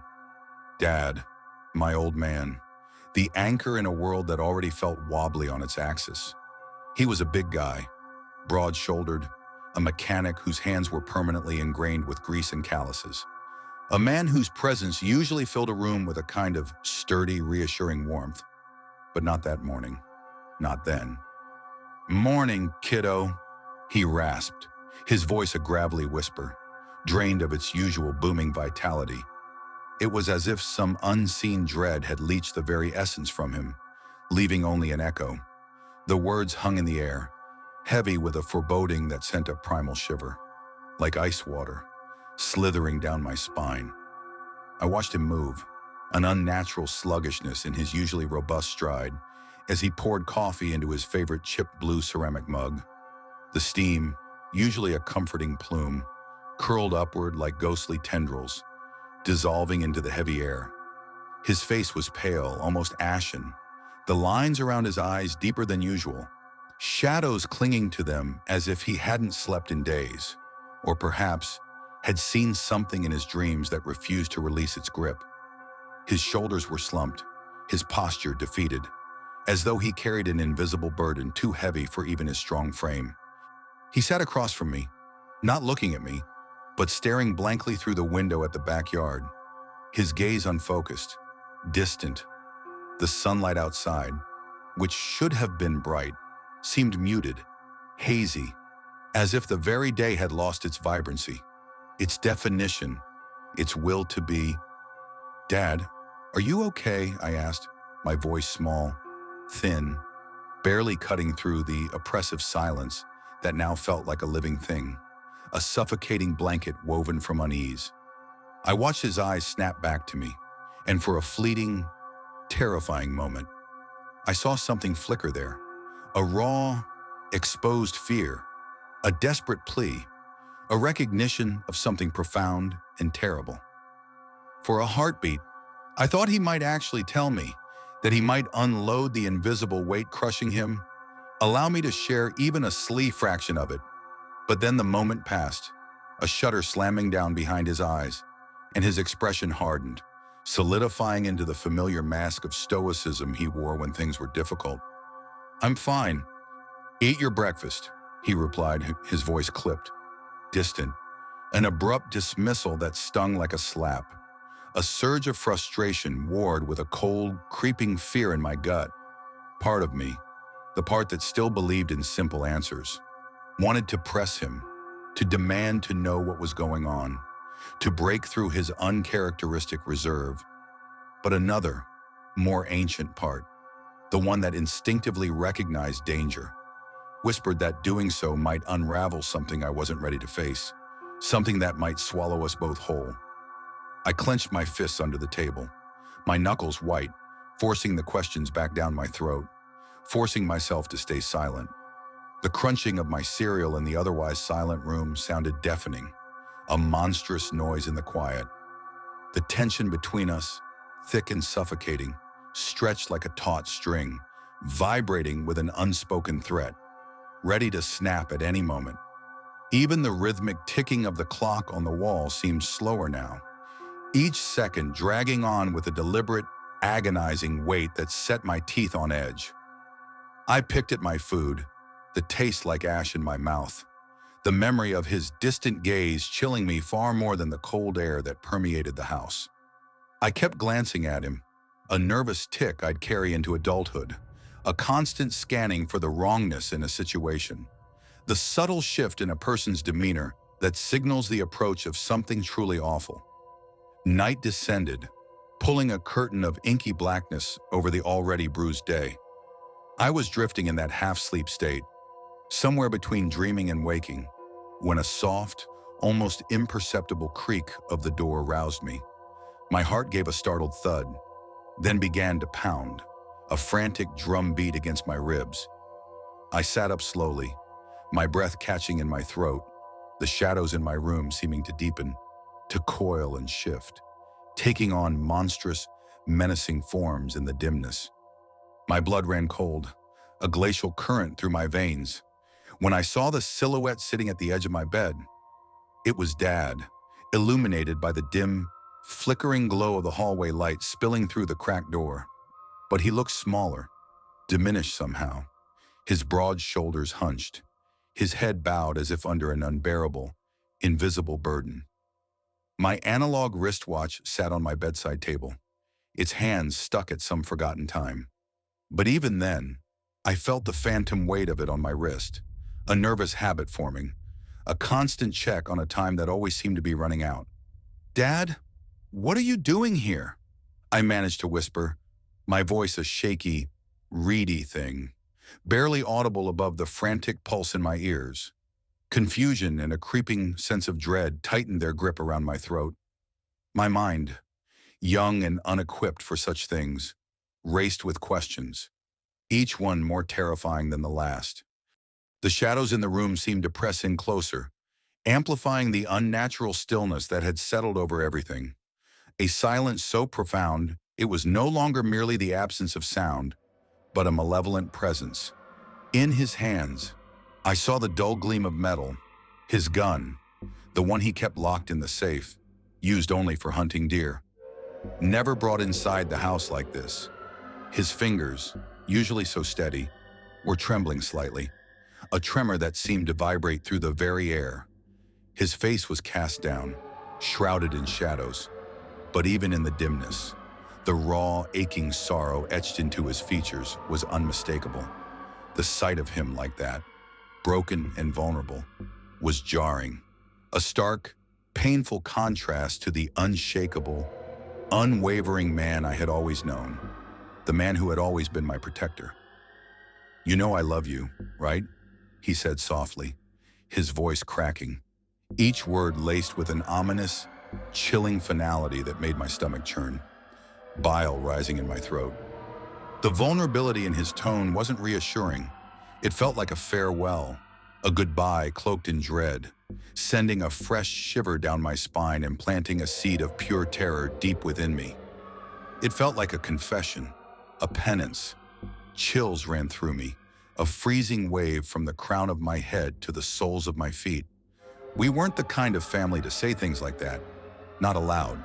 Love was understood, unspoken, a silent covenant. To voice it now felt like a desperate, last-ditch effort, a preparation for an ending. "Yeah, Anir, I know," I replied, my voice catching in my throat, thin and reedy, as an inexplicable unease tightened its grip on me. The air in the room felt colder, heavier, as if something unseen, something vast and malevolent, was closing in, pressing the very oxygen from the space. My pulse quickened, a frantic bird trapped in my chest, the silence between us stretching into an unbearable void, filled only by the faint creak of the floorboards beneath him, a sound that suddenly seemed monstrously loud. Then, a loud thud. It came from the living room, a jarring, sickening sound that shattered the fragile, dreadful moment. I flinched violently, my pulse skyrocketing, my body tensing, ready to spring. Dad's head snapped up, his movements quick, jerky, entirely unlike his normal self. His grip on the gun tightened until his knuckles turned white, stark against the dark metal. His jaw clenched so hard I could see the muscles jump in his cheek, and his eyes, wide and wild, darted towards the door as if expecting something to burst through it, to tear it from its hinges at any moment. "I should have known it'd come back," he muttered, his voice low, guttural, filled with a bottomless dread that turned my blood to ice. He wasn't talking to me. He was talking to the shadows, to the unknown. What? What are you talking about?" I asked, a thin thread of panic weaving its way into my voice, which trembled uncontrollably. The room, already cold, seemed to drop another 10 degrees, the air growing frigid, biting. He knelt down suddenly, his movements stiff, almost mechanical. His large hand gripped my shoulder firmly, his fingers digging into my flesh. An echo of a warning from a past I couldn't yet recall. His dark eyes, usually warm and comforting, now locked onto mine with an intensity that made my chest tighten, a burning desperation that bordered on madness. "Promise me you'll stay in this room until you hear the front door open," he demanded, his voice shaking but resolute, carrying an ominous weight that made the room feel colder still, the air thick with unspoken threats. His words felt less like a request and more like a desperate, final command, a desperate plea from someone who already knew the unspeakable horrors that lurked just beyond the threshold, out of sight but not out of mind. "Why? What's out there?" I whispered, my stomach twisting in knots, a sickening coil of fear beginning to claw its way up my throat, choking me.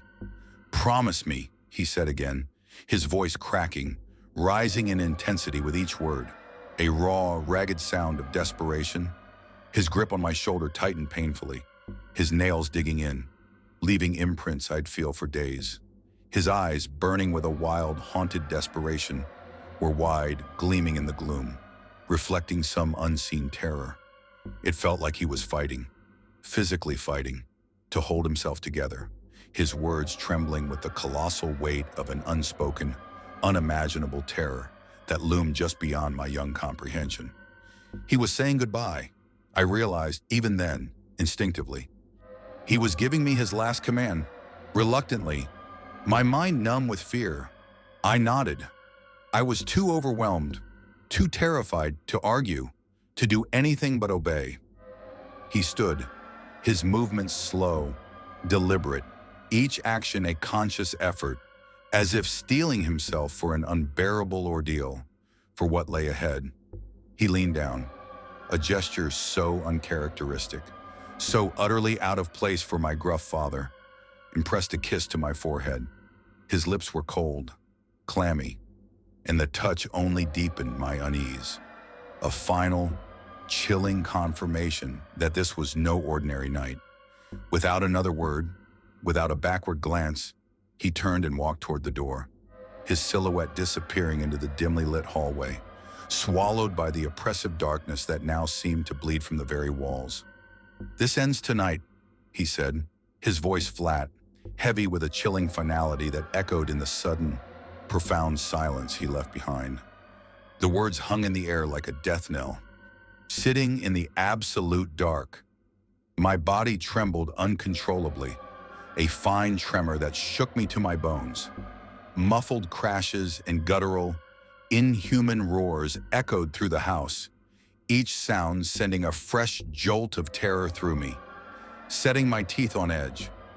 My imagination, vivid and cruel, conjured horrifying images beyond the thin wooden door, monstrous claws raking against the walls, leaving deep, jagged scars in the plaster, tearing through the very fabric of our home. In my mind's eye, shadowy figures with glowing, malevolent eyes lingered just beyond the threshold, their guttural growls vibrating through the silence, rattling the very foundations of the house. The sounds intensified, becoming more frantic, more violent, the distinct cracking of breaking furniture, the sickening, never wet thud of something heavy hitting the floor. Then came a sound that would forever be seared into my memory, a wet, sickening tear, a ripping sound that could only be flesh, followed by an unnerving, absolute silence that seemed to stretch on forever, a vast, empty void where noise should have been. My hands gripped the blanket tightly, my knuckles white, my whole body rigid with fear as I tried to steady my ragged, gasping breathing. The stench, that metallic, acrid smell, was growing stronger, seeping under the door, filling my small room. Moments later, or perhaps an eternity, time had ceased to have meaning. The handle of my bedroom door slowly, agonizingly, began to turn. My breath hitched, caught in my throat. The door creaked open with an agonizing slowness, revealing a silhouette illuminated by the faint hallway light, a figure dark and undefined against the bruised glow. My heart pounded so hard it felt like it might burst, like it was trying to escape my chest. Was it Dad? Had he won? Had he made it? Hope, thin and fragile, flickered for a fraction of a second, quickly extinguished by the cold dread that remained. A car's headlights, passing on the street outside, briefly lit the room through the gap in the curtains, painting the walls with fleeting, ghostly light. Relief, potent and intoxicating, washed over me as I saw the familiar, dark blue of his uniform, the outline of his broad shoulders, until the figure dropped to all four with an unnatural, jerky, almost insectoid movement, and crawled into the corner of the room, as if trying to hide from the fleeting light. My chest tightened, a cold, hard knot of terror. Realization dawned, brutal and unforgiving. This wasn't my dad. This was something else, something that wore his skin like a disguise. Shaking so violently I thought my teeth might shatter. I reached for the bedside lamp, my hand fumbling blindly in the dark. My fingers, numb with cold, finally closed around the cord, and with a desperate tug, the room was suddenly bathed in harsh, orange light. The air, already frigid, felt colder, sharper, as if the room itself had become hostile, a willing participant in the horror. The thing wore my dad's face like a grotesque, ill-fitting mask, stretched and distorted. Blood, dark and glistening, dripped down its neck in thick, viscous rivulets, staining the familiar blue fabric of his uniform. Its eyes, the windows to a soul that was no longer there, were hollow, sunken, inhuman, and glinted with a sickly, malevolent yellow hue that seemed to pierce straight through me. Seeing not a child, but prey, it tilted its head, a slow, deliberate movement that made its neck crack with a sound like dry branches snapping, studying me with a grotesque, unsettling curiosity, as if amused by my absolute terror, by the fragile, pathetic life trembling before it. It stood, slowly, its bones cracking and popping with wet, tearing sounds that defied all natural anatomy, sounds that curdled the blood in my veins. It lumbered closer, each step heavy, dragging, yet unnervingly swift. My instincts screamed at me to run, to scramble, to do anything but sit there, frozen and helpless. But my body betrayed me, locked in a paralysis of pure, unadulterated fear. Frozen in place, a rabbit caught in the gaze of a predator. I watched as it leaned in, its breath washing over me, reeking of decay, of something ancient and rotten, a smell like wet earth and spoiled meat. The sound of its shallow, wheezing breaths filled the small room, each exhale chilling me to the core, a cold, rasping whisper of death. Somehow, from somewhere deep inside, a tiny, desperate spark ignited. Perhaps it was that nascent, inconvenient conscience, the one that would plague me for decades, pulling me into dangers I should have avoided. Or perhaps it was just the sheer, animalistic terror. I found the strength to move. My hand, without conscious thought, grabbed the bedside lamp. With a raw, guttural cry that sounded alien even to my own ears, I swung it with all my might, a desperate, clumsy arc.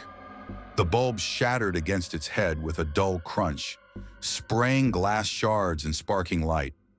The creature let out another guttural screech, a sound so piercing, so utterly alien and devoid of anything human, that it made my ears ring, made my teeth ache. The momentary shock, the raw sound, was all I needed. I bolted, scrambling over the bed, kicking the blankets aside, throwing my small body towards the open window. The only escape, shards of glass, sharp and merciless, tore at my skin as I launched myself through the opening, desperate, and fell onto the dew-wet grass, running blindly into the shroud of the night. The forest swallowed me whole, a maw of deep, suffocating darkness. The trees, ancient and gnarled, twisted into grotesque shapes, their shadows seeming to shift and move with malevolent intent, morphing into forms that were almost human, almost recognizable, dissolving into the deeper gloom whenever I tried to focus, to truly see. Some seemed to slither like serpents through the undergrowth, their unseen bodies rustling in the dry leaves, while others lumbered with an eerie, stilted gait, just out of reach of my peripheral vision.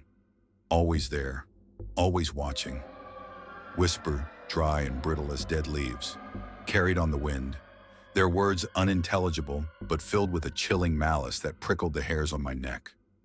Twigs snapped underfoot as I pushed through the dense brush, the adrenaline in my veins, a burning fire, drowning out the searing pain in my limbs, the cuts on my skin, the terror in my heart. The wind howled through the branches, a mournful lament, carrying faint, distorted echoes of that horrific screech, a sound that would haunt my dreams for decades. When I finally burst out of the tree line, collapsing onto the hard shoulder of the highway, headlights, blinding and disorienting, washed over me. I crumpled, my vision fading, the faint, cloying scent of blood and pine needles lingering in the cold night air as I lost consciousness. It was the first time I ran. It would not be the last. I woke to the sterile, unforgiving brightness of a hospital room, surrounded by antiseptic white walls that felt suffocating in their cleanliness. The sheriff, a large, grim man whose face was etched with a weariness I'd soon understand, sat beside me, a notepad clutched in his beefy hand. He asked questions I couldn't answer, each one more pointed, more insistent than the last. They had found the house, not just damaged, ruined. Claw marks, impossibly deep and jagged, were etched into the walls, gouged into the very foundations. And the sight of those marks, physical proof of an impossible violence, was enough to silence any doubts they might have had about my frantic, unbelievable story. "We'll find out what happened to your dad, son," the sheriff said somberly, his voice devoid of conviction, a hollow promise that echoed the vast, empty space in my chest. His eyes, though trying to convey reassurance, betrayed a hint of something else, a deep, ancient fear, as if he, too, knew there were things in this world that couldn't be explained, couldn't be caught, couldn't be stopped. But they never did. They never found anything. 20 years later, I've built a life of sorts, a transient one, filled with late-night shifts in cheap motel rooms, always moving, always just a step ahead of the past. The worn leather jacket is a second skin, a tangible piece of every horror I've seen, and the old analog wristwatch, a nervous tick now, is my constant companion. I'm an ordinary man, or what's left of one, to whom extraordinary and terrible things just keep happening. My latest gig, a night security detail in some godforsaken industrial park, offered anonymity and a semblance of peace, a quiet desperation that suits me. But tonight, as I glance out the grimy window of the guard shack, a cold, familiar dread washes over me, chilling me to the bone. A sensation as distinct as the metallic tang I still occasionally smell when the air is still. Under the flickering, erratic streetlight, a figure stands. It's too far away for details, but its shadow stretches unnaturally long across the desolate pavement, a distorted, murky, mocking caricature of a human form. The dim, uneven light casts an eerie glow, highlighting the edges of its hoodie, leaving its face obscured in profound darkness, a void where features should be. The air around it seems to ripple, heavy with that strange, oppressive energy, as if the very night itself is holding its breath, waiting. Its posture is familiar, sickeningly so, a subtle shift in the way it stands, a resonance with something deep and buried in my oldest nightmares. It wears a hoodie, a common enough garment, but as it slowly, deliberately looks up, the faint, sickly yellow glint in its hollow, inhuman eyes, even from this distance, tells me everything I need to know. It's back, and this time, it's not looking for my father. Character count, 9,976 characters. The screech when it came wasn't from an animal? Not truly. It was a sound that tore through the fabric of the night, a high-pitched, desperate shriek of pain and terror that snapped the world into sharp focus. My blood went cold, congealing in my veins as the metallic tang of something foul filled my nostrils, thick and cloying as clotted blood. Twisted metal screamed a counterpoint, a guttural, final groan of an expiring machine, followed by the sickening thud of flesh against rock, wood, and concrete. I stood there, rooted to the spot, a cold dread blooming in my chest like a parasitic flower, my analog watch a dead weight on my wrist, unheeded. The chaos unfurled around me, a grotesque ballet of shattering glass and desperate cries. This was it, wasn't it? The inevitable collision with the darkness that always seemed to find me. Another page turned, another scar earned, and it had all begun with the deceptively simple act of striking a match. It always did, didn't it? A quiet evening, a handful of familiar faces, the comforting glow of a campfire, and then the slow, insidious drip of wrongness.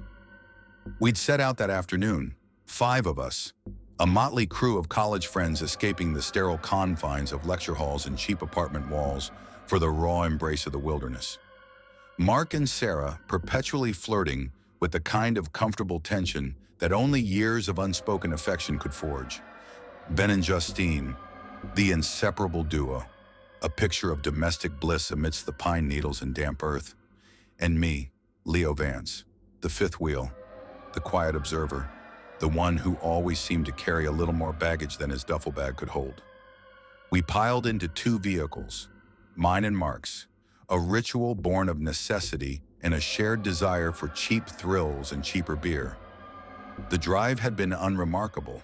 The usual road trip banter, the occasional off-key sing-along. Nothing to suggest that by dawn, our lives would be irrevocably splintered, twisted into something unrecognizable. But then, I counted.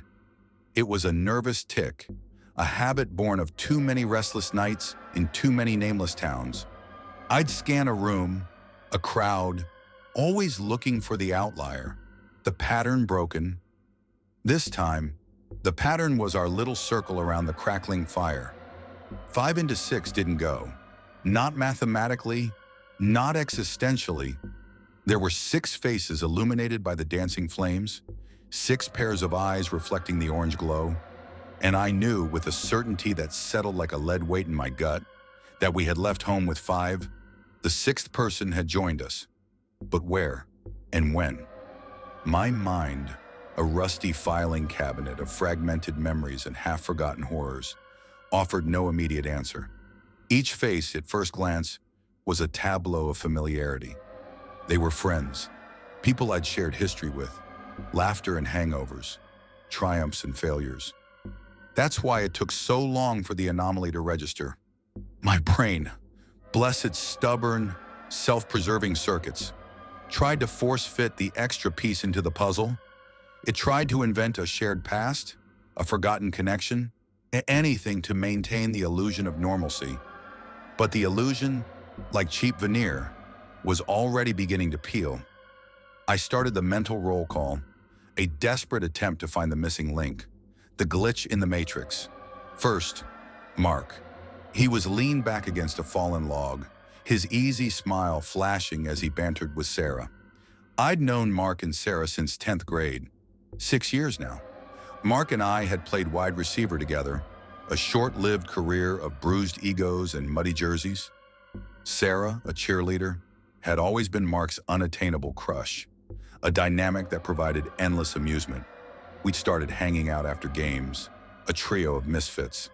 Mark's relentless flirting met with Sarah's witty, often brutal, put-downs. Their laughter now, a familiar melody, felt discordant, a wrong note in the symphony of my mounting dread. Then Ben, my oldest friend, practically a brother. We'd been inseparable since first grade, a head-on collision during a particularly spirited game of tag cementing our bond. He had his arm around Justine, his longtime girlfriend, a quiet, shy transfer from Chicago who'd blossomed into one of the coolest, kindest people I'd ever met. She joined our English class in 7th grade, sat next to Ben, and eventually, seamlessly, became part of our inner circle. Her friendship with Sarah had solidified over the past few years, a testament to the easy camaraderie of the group. Their presence, their familiar gestures, should have been comforting. Instead, they served to highlight the growing chasm in my perception. And then there was the sixth face, the one that didn't fit. I stared at him, my brow furrowing, my mind scrambling for a name, a memory, anything. He looked familiar, disturbingly so, like a face glimpsed in a nightmare or a half-forgotten dream. But no name materialized, no anecdote, no shared history. He was just there, a phantom limb of our collective consciousness. He sat with the quiet intensity of a predator, watching Mark and Sarah, his lips curling into a smile when they laughed, his eyes crinkling when they shared a joke. He mirrored their expressions, an unsettling echo, a mimicry that spoke not of genuine emotion, but of observation, of study. How had he, a stranger, infiltrated our tight-knit group without a single one of us noticing? The question gnawed at me, a relentless termite burrowing into the foundations of my sanity. My internal monologue, usually a fortress of sarcastic self-preservation, began to crumble. This felt less like a prank, more like a creeping violation, like an unseen hand had slipped into our circle, subtly, deliberately. A chill, unrelated to the brisk night air, snaked its way up my spine. "Yo, Porter!" Ben's voice, blessedly normal, pulled me back from the precipice of my spiraling thoughts. He used my old nickname, the one I hadn't heard in years, a relic from a past I tried to keep buried. "Your head up in the clouds or something?" I was just telling Justine about our 5th grade teacher. What was his name again? Mr. Smith. I rattled off, the mundane detail a temporary anchor in the churning sea of my paranoia. "Oh yeah, Mr. Smith? I was telling Justine how you could rile that guy up like nobody else. Remember that time you handed in an assignment printed in yellow ink?" Ben and Justine laughed, a burst of genuine mirth, a painful reminder of the simple, uncomplicated world I longed for, the one I suspected I'd forever lost. "Yeah, I remember," I said, my voice feeling strangely detached, as if it belonged to someone else. The memory felt distant, like a faded photograph from another lifetime. I can still see the steam coming out of his ears. They laughed again, and I forced a half-hearted chuckle, a hollow sound that felt alien in my own throat. My gaze, drawn by an invisible string, drifted back to the stranger. He was watching us, his grin fixed, unmoving, always watching, always on the periphery, never truly participating. That, I realized with a jolt, was precisely why he had gone unnoticed for so long. He was a chameleon, blending into the background, an emotional vacuum. My skin crawled. It was the same feeling I got when I knew I was being observed by something that wasn't human. A familiar dread that had shadowed me since a certain night of impossible flames and forgotten screams. My hand instinctively went to my old analog watch, my thumb tracing the worn leather strap, a nervous tick, a grounding mechanism. Ben drained his beer, the clinking of the can as he tossed it into the cooler, echoing unnaturally loud in the quiet night. "Well, I gotta take a leak," he announced, rising and heading into the impenetrable blackness of the woods. The trees, skeletal fingers against the sliver of moon, seemed to swallow him whole. A fresh wave of unease washed over me. "You really know how to push people's buttons when you want to." "Huh, Leo?" Justine said, oblivious to the storm brewing inside me. The change from Porter to Leo felt like another tiny fracture in the illusion. I shrugged, the movement stiff, unnatural. My mind was a chaotic tangle of questions, a frantic search for answers where none seemed to exist. How had no one else noticed? Why had it taken me so long? Was I finally losing it? Was this the descent into madness that I'd always feared? The final price for a life lived on the fringes of the impossible? Or had some forgotten piece of my memory simply decided to resurface, revealing a friend I'd somehow erased? What the hell was going on here? My internal monologue, usually a fortress of sarcastic self-preservation, began to crumble. The strange man stood up, his movements oddly jerky, like a marionette with tangled strings. "I gotta take a leak," he rasped, the words forced, a strange lisp distorting them. It was the first time I'd heard his voice, and it sent a fresh tremor of unease through me. It sounded wrong, like someone trying to imitate speech without understanding its nuances. He walked with an awkward, loping gait, an unsettling caricature of a human stride. Like Ben, he disappeared behind the dark veil of the trees, swallowed by the predatory quiet of the forest. My breath caught in my throat. This was no coincidence. No one else so much as flinched. Mark and Sarah continued their low murmur of conversation, lost in their own world. Justine, however, was still looking at me, her brow furrowed in mild confusion. "Justine," I said, my voice low, a desperate plea for recognition, for sanity. "Don't you see what's going on here?" "Huh?" Her eyes, usually so clear and open, were clouded with perplexity. "You're telling me you haven't noticed?" My voice rose slightly, edged with a frantic desperation I couldn't control. "Notice what? Leo, what are you talking about? Who was that guy?" I gestured to the empty spot the stranger had vacated, the space where he had so recently been, a void that somehow felt more pronounced than his presence. "Oh, him. He's, She trailed off, her eyes narrowing as if trying to bring something into focus. A frown creased her forehead, and a flicker of concern, a spark of the dawning realization, ignited in her gaze. My heart gave a painful lurch. Thank God I wasn't crazy, not entirely anyway. "I don't know," she admitted, her voice barely a whisper. "Who is it?" "That's what I'm trying to figure out," I replied, the words a bitter echo of my internal torment. We stared at each other, two islands of dawning terror in a sea of unsuspecting normalcy. "Maybe," Justine's thought was cut short, severed by the raw, primal scream that erupted from the depths of the woods. It was an ear-piercing shriek, a sound of unimaginable agony, like a large cat being flayed alive. The sound split the night, shredding the fragile cocoon of our campfire, silencing all conversation, all thought. A blanket of oppressive silence descended, heavy and suffocating, broken only by the persistent, defiant crackle of the campfire.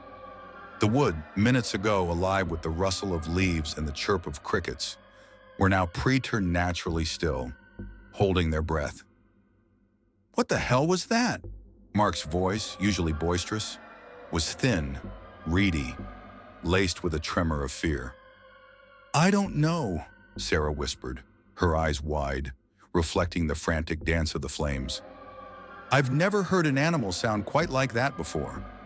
"Sounded like some messed up mountain lion," Justine said, her voice trembling. She turned to me, her eyes pleading for a definitive answer, for reassurance. "You ever heard anything like that before, Leo?" I shook my head, my jaw tight, my fingers tingling with a jolt of pure adrenaline. Ben was still out there, and the strange man was out there with him. Dread, cold and sharp as a surgeon's scalpel, filled my gut, twisting it into a knot. "There are no mountain lions out here, guys," Mark scoffed, attempting to inject a note of bravado into the escalating tension. It fell flat. "It's probably an elk. They can make some creepy sounds." Sarah nodded. though her eyes still darted nervously towards the tree line. Justine chewed on her lip, her gaze fixed on the menacing blackness. "It's probably okay," I said to her, forcing a calm I didn't feel into my voice, a desperate attempt to quell the rising tide of panic. "I think Mark's right." The words were a lie, a thin veneer over the bone-deep certainty that Mark was spectacularly, tragically wrong.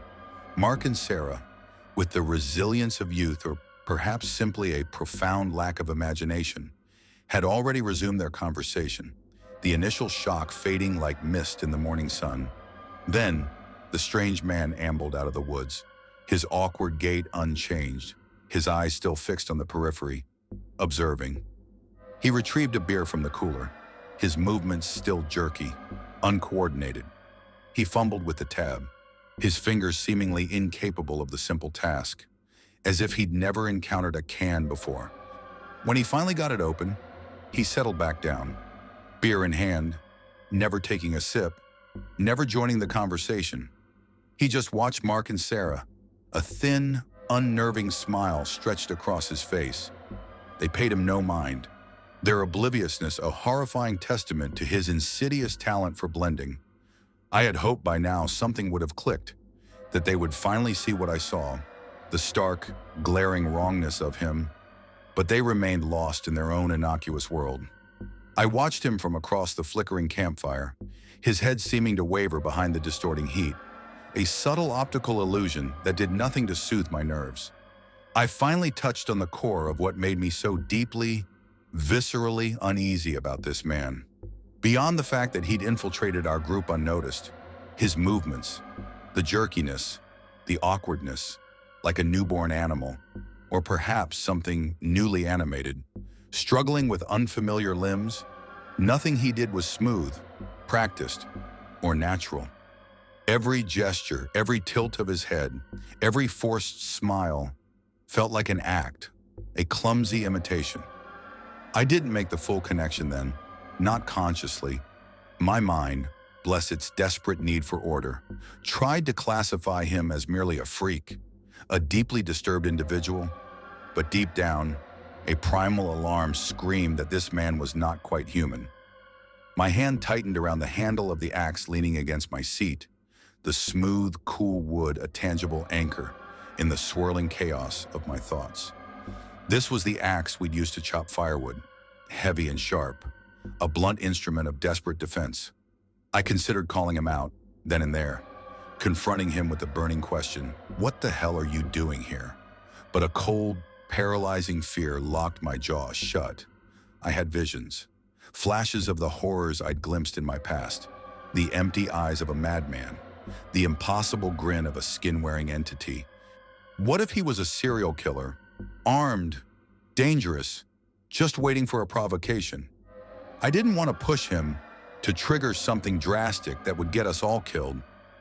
My reluctant conscience, a fatal flaw I often cursed, warred with my instinct for self-preservation. As the minutes stretched into an eternity, with no sign of Ben, my conviction solidified. The strange man had done something. He was plotting, planning, marking his next target.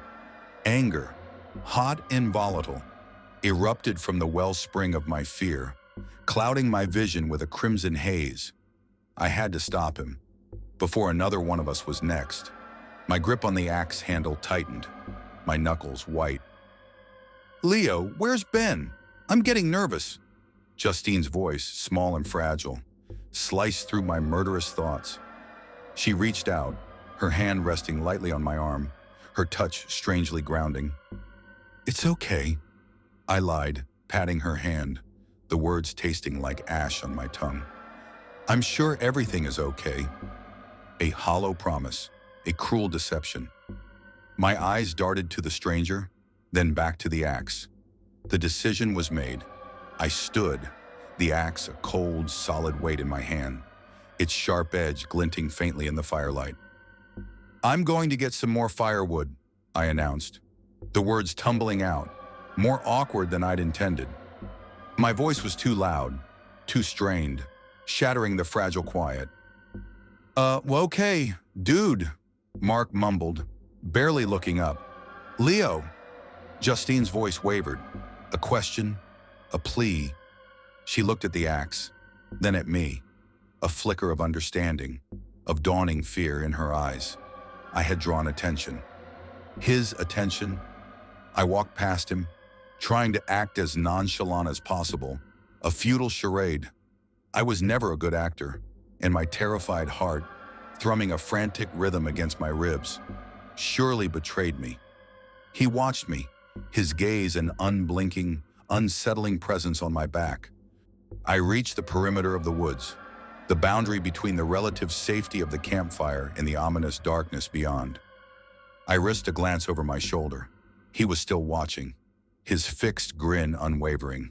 Then, his head rotated, not a normal turn of the neck, but a full, unnatural swivel, a macabre pirouette that chilled me to the bone.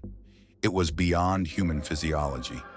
A cold, alien intelligence was at work, observing me, analyzing me. My breath hitched. I had hoped he would turn away, give me an opening, a moment to recover my composure, but he never did. The next sequence of events happened with the speed and disorienting logic of a nightmare. I never saw him stand up. I never saw him move a single muscle. One moment, he was seated by the fire, a fixed point of observation. The next, he was standing directly in front of me, inches from my face, his presence a sudden, jarring displacement of air. It was as if he had teleported, folded space, or simply ceased to exist in one place, only to materialize in another. A wave of nausea washed over me. A metallic smell, acrid and coppery, stung my nostrils. The same cloying scent I'd noticed earlier, only intensified, radiating directly from him. He reeked of blood. The axe trembled in my hand, its weight suddenly meaningless. Any thought of actually using it, of raising it against this impossible being, fled my mind like startled birds. My body locked into place, rigid, covered in a creeping tide of goosebumps. A palpable wave of power radiated off him, cold and vast and ancient, pressing down on me, crushing the air from my lungs. His smile widened, a terrifying, predatory baring of teeth. "Get some firewood," he rasped, his voice still forced, still wrong, but now tinged with an unholy amusement.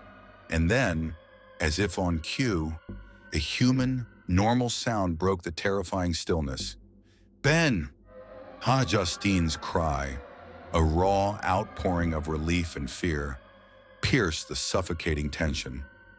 Ben emerged from the woods, looking disoriented but whole. "Jesus," Ben said, as Justine rushed to him, wrapping him in a fierce hug. "Did you guys hear that cat thing?" "We think it was an elk," Mark said, his voice regaining some of its usual confidence now that Ben was back. The illusion of normalcy, thin and transparent, was reasserting itself. "Where were you? Why did you take so long?" Justine asked, pulling back, her hands running over Ben's arms, checking for injuries.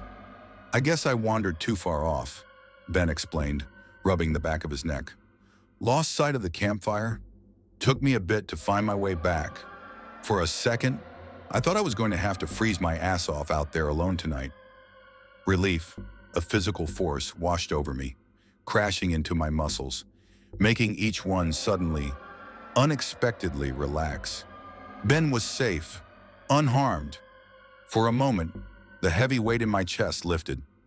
My gaze darted back to the strange man, but he was gone. He had vanished, slipped away into the shadows with the same unnerving stealth with which he had appeared. He was a master of evasion, a phantom.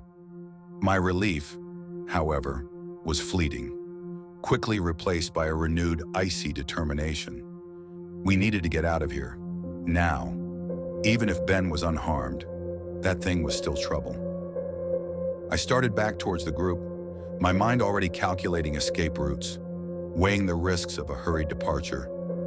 As I reached them, I caught the tail end of their conversation. "I don't know, actually," Ben was saying, a sudden frown on his face. "Yeah, who was that guy?" "I thought he was with you guys," Sarah said, looking from Ben to Mark. "Yeah, isn't he your friend?" Mark added, his brow furrowed in confusion. "I thought he drove over with you three." "No," Ben said, shaking his head, his confusion deepening into a dawning horror. "I don't know who he is." Enter the panic, a wildfire long contained, now spread, igniting in their eyes. They were finally feeling what I had been feeling, the slow, insidious dread blooming into full-blown terror. The realization, brutal and undeniable, had finally set in. "We need to get out of here, Ma," I said, my voice low, urgent, cutting through the rising tide of their murmurs. "Before he comes back." "Yes, please," Justine pleaded, her face pale, her hands clasped tightly. "We have to leave now. That guy was a freak." "Right. Leo?" "Yeah," I said, the single word loaded with a weight of meaning they couldn't possibly fathom. I quickly explained how I'd first noticed the anomaly, the extra person who didn't belong, the subtle wrongness of his behavior, the unnerving mimicry. They listened, their faces etched with a growing horror, their initial confusion giving way to a shared, chilling agreement. The guy was strange, dangerous, an absolute anomaly. None of us could pinpoint exactly when he had joined the group, how he had slipped in unnoticed and unaccounted for. It was uncanny, a violation of the natural order. We broke camp in record time, our movements frantic, driven by a primal need for escape. Tents were clumsily folded, gear haphazardly tossed into duffel bags. The lingering scent of pine and campfire smoke now tainted with the bitter tang of fear. We trekked the 15 minutes back to our cars through the now utterly menacing darkness of the woods, flashlights cutting desperate, trembling arcs through the gloom. The woods, once an inviting refuge, were now a hungry maw. Every rustle of leaves, every snap of a twig, a potential threat. We heard the screech of the elk again, if it was an elk, which I now profoundly doubted, and took some small, fleeting comfort from the fact it sounded farther away. Even so, we picked up our pace, scrambling over roots and rocks, driven by the cold whisper of pure terror at our heels. I finally felt a semblance of relaxation behind the wheel, the locked doors of my SUV, a flimsy but reassuring barrier against the encroaching night. Justine and Ben were huddled in the back seat, their breaths shallow and rapid. Mark and Sarah followed close behind in Mark's beaten-up Ford Laser, its headlights a comforting, if distant, glow in my rearview mirror. We were heading out of the woodland, planning to shack up in a motel for the night. Any grimy, anonymous room, a sanctuary compared to the open vulnerability of the forest. The morning would bring home, and with it, a return to the illusion of safety, a return to the world where such things didn't exist. I thought we were free and clear. I actually let a small, relieved smile spread across my face when we finally reached the exit road, a long, arrow-straight stretch of asphalt that cleaved through the last few miles of woodland. The trees, once a towering, oppressive presence, were now receding, giving way to the promise of open road, of escape. I pressed down on the accelerator, the engine responding with a satisfying growl. I couldn't wait to get the hell out of there, to put as many miles as possible between us and that haunted patch of earth. I figured Mark was feeling the same way, because his headlights clung to my rear bumper like a shadow. I remember thinking, idly, that at least we'd have a strange, unbelievable tale to tell after all this. A campfire story for the ages. I didn't think it was about to turn into a full-blown, gut-wrenching horror story, a chapter in my own unwilling chronicle of dread. The trees and the dashed lines on the road blurred past us, a dizzying rush of green and white. My headlights reached out, grasping at the seemingly endless ribbon of asphalt, and my speedometer needle crept towards 100 miles per hour. I don't know what possessed me to go that fast, what desperate need for speed or flight fueled my recklessness, and I wished, with a sudden, crushing pang of prescience, that Mark hadn't followed my lead. It was a mistake, a fatal one. He appeared from behind a tree, a sudden, impossible silhouette against the backdrop of the darkened woods. Not at the edge of the road, not hesitating, but already moving, stepping directly into the middle of my lane. The strange man, his form oddly elongated, his movements still that jerky, inhuman lurch. My foot slammed down on the brake pedal, the ABS grinding furiously beneath me, but it was already too late. The world tilted. The next sequence of events happened with the disorienting, dreamlike speed of a slideshow, each horrifying image burning itself into my memory with a searing clarity. Tires screeched, a desperate, tortured wail that tore through the night, accompanied by the nauseating smell of burning rubber. A sickening thud vibrated through the steering wheel. Through my very bones, the strange man, an impossible rubbery form, folded over my SUV's bonnet, a grotesque puppet impaled on an invisible string. Then, with an impossible velocity, he was sent flying, a dark projectile launched down the road.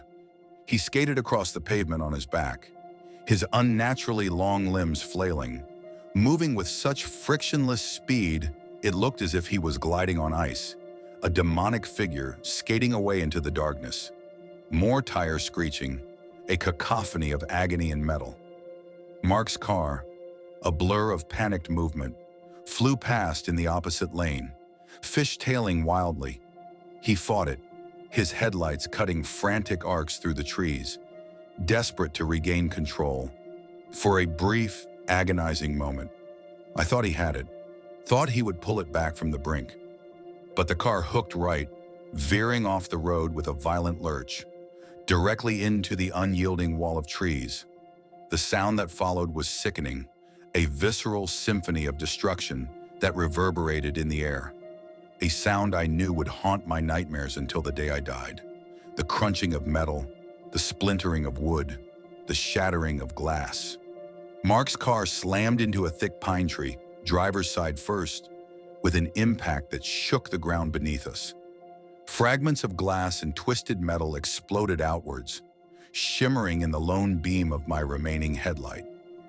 The crumpled hulk of the car bounded off the first tree, a grotesque pinball, and careened into another.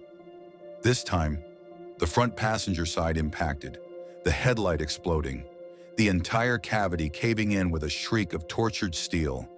A wheel, torn from its axle, bounced crazily into the dark woods, swallowed by the undergrowth. The crumpled heap of what was once a Ford Laser came to a final, shuddering rest, a monument to the sudden, brutal intersection of normalcy and nightmare. A plume of acrid smoke, smelling of burning oil and something else, something metallic and organic, began to drift from the mangled wreckage. Justine was the first out of my SUV, a banshee wail escaping her lips as she stumbled towards the wreck, crying out Sarah's name, her voice raw with grief and disbelief. Ben, his face a mask of shock, followed her, his movements jerky, uncoordinated. I pulled myself from the driver's seat, my legs stiff, uncooperative, as if someone else was piloting my body. Everything felt surreal, distant, as if I was watching a particularly gruesome movie play out on a screen. The sound muted, the colors too vibrant, too stark. Shock, a cold, numbing wave, coursed through my veins, dulling the edges of reality. I floated over the asphalt, a spectator in my own nightmare, as Justine and Ben sprinted toward the steaming wreckage, their desperate forms illuminated by the one remaining, trembling headlight of my SUV. The silence, after the crash, was absolute, broken only by their ragged breathing and Justine's growing, heart-wrenching sobs. There are two screams I will never forget. They imprinted themselves on my brain, searing echoes that reverberate through the lonely hours of sleepless nights. If Alzheimer's ever comes for me, I know these will be the last things to go, the final indelible marks on the slate of my memory. The first, I heard when I was 13. It was my mother's, a guttural, primal sound that flooded the house, splashing off the walls, staining every surface with an invisible, suffocating grief. I had run out of my room, my heart hammering against my ribs, to see her crumpled at the front door, two solemn police officers standing by, their faces grim. They had just notified her that her eldest son, my brother, was dead. A fire, an accident, they called it. But even then, even through the haze of shock, a part of me, a part I couldn't yet understand, knew it was more than that. Something had been taken from us that night, something irreparable. The second scream came from Justine. It was a sound of pure, unadulterated horror, a shriek of absolute soul-shattering terror as she finally reached the Ford Laser and saw what waited for us within its twisted, ruined shell. Mark was unrecognizable, a shattered mess of bone, skin, and blood, melded and intertwined with the crumpled steel of the car, a grotesque modern art installation of flesh and machine. The smell of copper, of rupture, was overpowering. A wave of nausea, cold and acidic, rose in my throat, threatening to overwhelm me. Sarah, she was blinking slowly, her eyelids fluttering like damaged butterflies. Her breathing labored, a ragged whistling sound. Her right arm, a mangled ruin, was shattered, broken in too many places to count, twisted at an impossible angle. Her legs, pinned by the crushed front of the car, were flattened at the knees, a sickening, shapeless mass that disappeared into the mangled metal. I couldn't even see them, only a sticky, dark wetness beneath the twisted steel, a silent testament to the unimaginable damage. My stomach churned, the cold dread I'd carried since childhood, the one that sometimes whispered of forgotten fires and things that shouldn't be, intensified, turning into a chilling certainty. This wasn't just an accident, this was something else. Justine turned away, her face ashen, a picture of pure agony. She fell to her knees in the damp dirt by the roadside, burying her face in her hands, her shoulders heaving with uncontrollable sobs.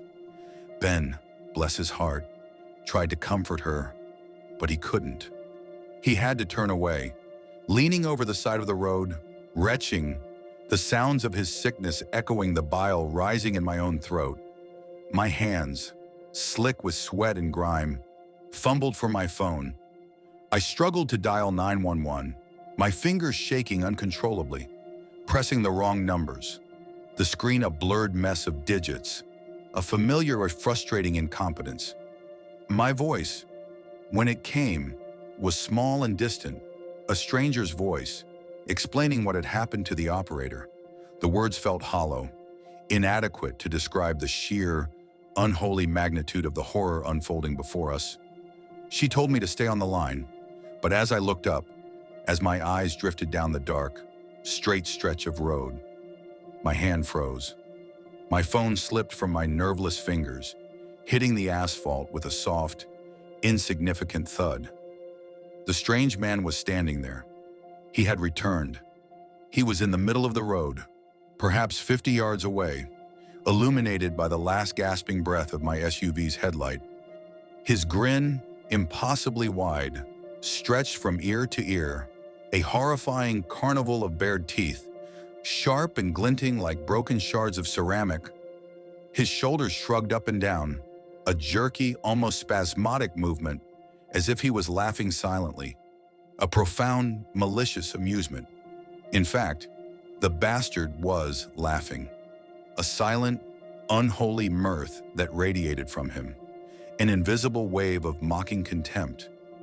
If I hadn't been in shock, if my mind hadn't been fractured by the horror, I would have gone after him then and there. I would have torn his heart, if he possessed such a thing, from his chest with my bare hands, not caring if it killed me. But all I could do was stare, my mouth agape, a strangled cry caught in my throat, struggling to keep the burning tears of rage and grief from spilling over. This wasn't just a freak. This was the orchestrator. This was the source. The strange man started for the woods, his awkward gait unchanged, But something else was changing. I watched him go, and I watched him transform. I saw it. I know I did. This was no illusion, no trick of the mind born of shock or exhaustion. This was real, horrifyingly, undeniably real. The very air around him seemed to warp and shimmer. His body elongated, stretched, contorted. His skin, once seemingly human, darkened, thickened, took on a rough, leathery texture. His face pushed outwards, elongating into a snout, and his grin, already wide, widened further, revealing rows upon rows of jagged, predatory teeth, not human, not even animal, but something primordial and terrible. From his temples, two dark, gnarled nubs erupted, growing rapidly, pushing through the skin, twisting into uneven, spiraling horns. He was no longer a man, not even a twisted imitation. I saw its true form. We were not dealing with something human that night. We never had been. After countless hours, months, years of research, of chasing shadows in dusty libraries and forgotten corners of the internet, I believe I saw what others have called the Goat Man, a satyr from hell, a cryptid come to terrible, hungry life. Its horns stuck out unevenly, a crown of malevolence atop its misshapen head. Its grinning snout bared those rows of sharp, hungry teeth, glistening faintly in the anemic light, and walking upright, like a man but with that same awkward, loping gait, it vanished into the shrouded woods, melting back into the darkness from whence it came, leaving behind shattered metal, broken bodies, and the indelible stain of its presence. It has been 8 months since that night. 8 months of waking up in a cold sweat, of seeing those teeth in the darkness, of hearing Justine scream. I've only seen Ben and Justine a handful of times since then. Mark is dead. Sarah survived. A triple amputee. Her life a permanent, agonizing testament to that creature's malice. Justine and Ben broke up. The shared trauma, a wedge that drove them apart. Their relationship a casualty of the chaos. And here I am, Leo Vance, rugged with a scraggly beard and uncut hair. Eyes perpetually red-rimmed from sleepless nights spent researching the monstrosity I saw. Every moment, every waking breath, a desperate search for answers, for patterns, for a way to fight back against the things that exist just beyond the veil of our understanding. This new habit, the sketching, has become my only outlet. Crude drawings of horned beasts and empty eyes filling page after page. An attempt to pin the terror to paper, to make it tangible. Something I can perhaps one day understand. My worn leather jacket, a second skin, feels heavier than usual. My hand finds the familiar cold steel of my analog watch, my thumb tracing its surface, an anchor in the storm of my thoughts. I've sold off the SUV.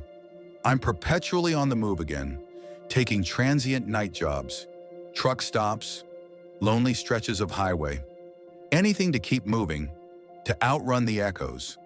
But the echoes are always there, and the memory of that creature, that thing with the impossible grin, is a brand on my soul, a cold dread, familiar from a past I couldn't quite grasp.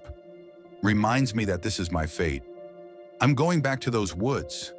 So help me God. I'm going back. I'm coming for the Goatman. And I'm not stopping until one of us is dead. Character count 99987. The phone felt cold and slick in my trembling hand. The receiver an alien weight against my ear. My breath hitched, a raw, ragged sound clawing its way up my throat. On the other end, the raspy, broken glass voice of the junkman dissolved into a sound that wasn't human. A sound that started as a low chuckle and then bloomed into a terrible, echoing peal of laughter that seemed to claw its way out of the very wiring of the house. It wasn't mirth. It was a predator's satisfaction, a final, guttural pronouncement of ownership. Insufficient currency, the voice had croaked, and the words, once dismissed as a macabre joke, now resonated with the chill of absolute, bone-deep truth. The laughter deepened, expanding, filling the room, filling my head, a sound that promised not just ruin, but an eternity of hollow emptiness. My fingers tightened, knuckles white, until the plastic began to creak under the pressure. A desperate, futile attempt to crush the sound, to crush the truth. My eyes darted around the quiet living room, as if the shadows themselves might be laughing with her, a cold, insidious dread seeping into my marrow. This wasn't like the things I'd outrun, the shadows that stalked the lonely roads, or the whispers that clung to cursed places. This was a price extracted, a debt called in, and the dawning horror was that I, Leo Vance, the weary wanderer, had paid it willingly, one damn sliver at a time. It had all started, as these things always did, with something mundane, something small, a nuisance that I just wanted to disappear. It had been a few weeks, maybe a month, since I'd pulled into this anonymous corner of the city, another temporary haven in a long line of them. The house I'd rented, a cramped two-bedroom with a perpetually dripping faucet and a view of a neighbor's overgrown yard, was just a place to park my worn leather jacket and lay my head for a few months. I'd picked up a night shift at a warehouse on the outskirts of town, the kind of job that suited me, quiet, solitary, easily forgotten. It allowed me to blend, to be another ghost in the machine, which was exactly how I liked it. My immediate neighbor, a woman named Cardinal. I never did figure out if that was her given name or some kind of self-appointed title, was the kind of person who radiated a specific, cloying sort of warmth that always set my teeth on edge. She was a self-proclaimed Earth Mother type, all organic vegetables and rainbow flags, with a yard that was less a garden and more a wild, untamed ecosystem of weeds, scattered kids' toys, and what she proudly called found crystals that looked suspiciously like common river rocks. I'd seen enough of humanity to know that kind of open-heartedness was either a profound weakness or a carefully constructed facade, usually both. I kept my distance, content with the occasional nod, a grunted reply to her overly cheerful greetings, and the stray tomato she'd sometimes press into my hand. My old analog wristwatch felt like a small, cold comfort on my wrist, a constant reminder of the relentless forward march of time, unconcerned with human pleasantries. My companion, Buster, a scruffy terrier mix I'd found curled up in a gas station dumpster 3 states back, was a different story. He was a creature of pure, uncomplicated loyalty, a warm weight at the foot of my bed, a silent sentinel who somehow understood my need for solitude. He didn't judge, didn't ask questions, and his presence was the one sliver of genuine, uncomplicated good I still allowed into my perpetually guarded existence. He was a silent rebuke to my cynicism, a reminder that some things were still worth protecting. He'd usually be curled up on the threadbare rug near my desk, a low rumble in his chest, his eyes following me with an unnerving understanding that sometimes made me wonder if he saw more than he let on. Then, Sally arrived. One morning, after a particularly long shift spent stacking pallets of discount electronics, I came home to find a splash of garish nylon blooming like a fungus in Cardinal's already chaotic backyard. A tent, a large multicolored tent, staked firmly into the ground amidst the kale and plastic tricycles. I tried to ignore it. I truly did. My internal monologue, a constant companion, offered up a series of sarcastic observations. Great, she's adopted a vagrant, just what this quiet, utterly forgettable street needed. More character. I told myself it wasn't my business. My business was to blend, to survive, to keep moving when the time came. But the tent was a bright, obnoxious bruise on the landscape of my carefully curated anonymity. My observational skills, honed by years of sniffing out trouble, immediately registered the subtle wrongness. It wasn't just a tent, it was a statement, and it was in my line of sight.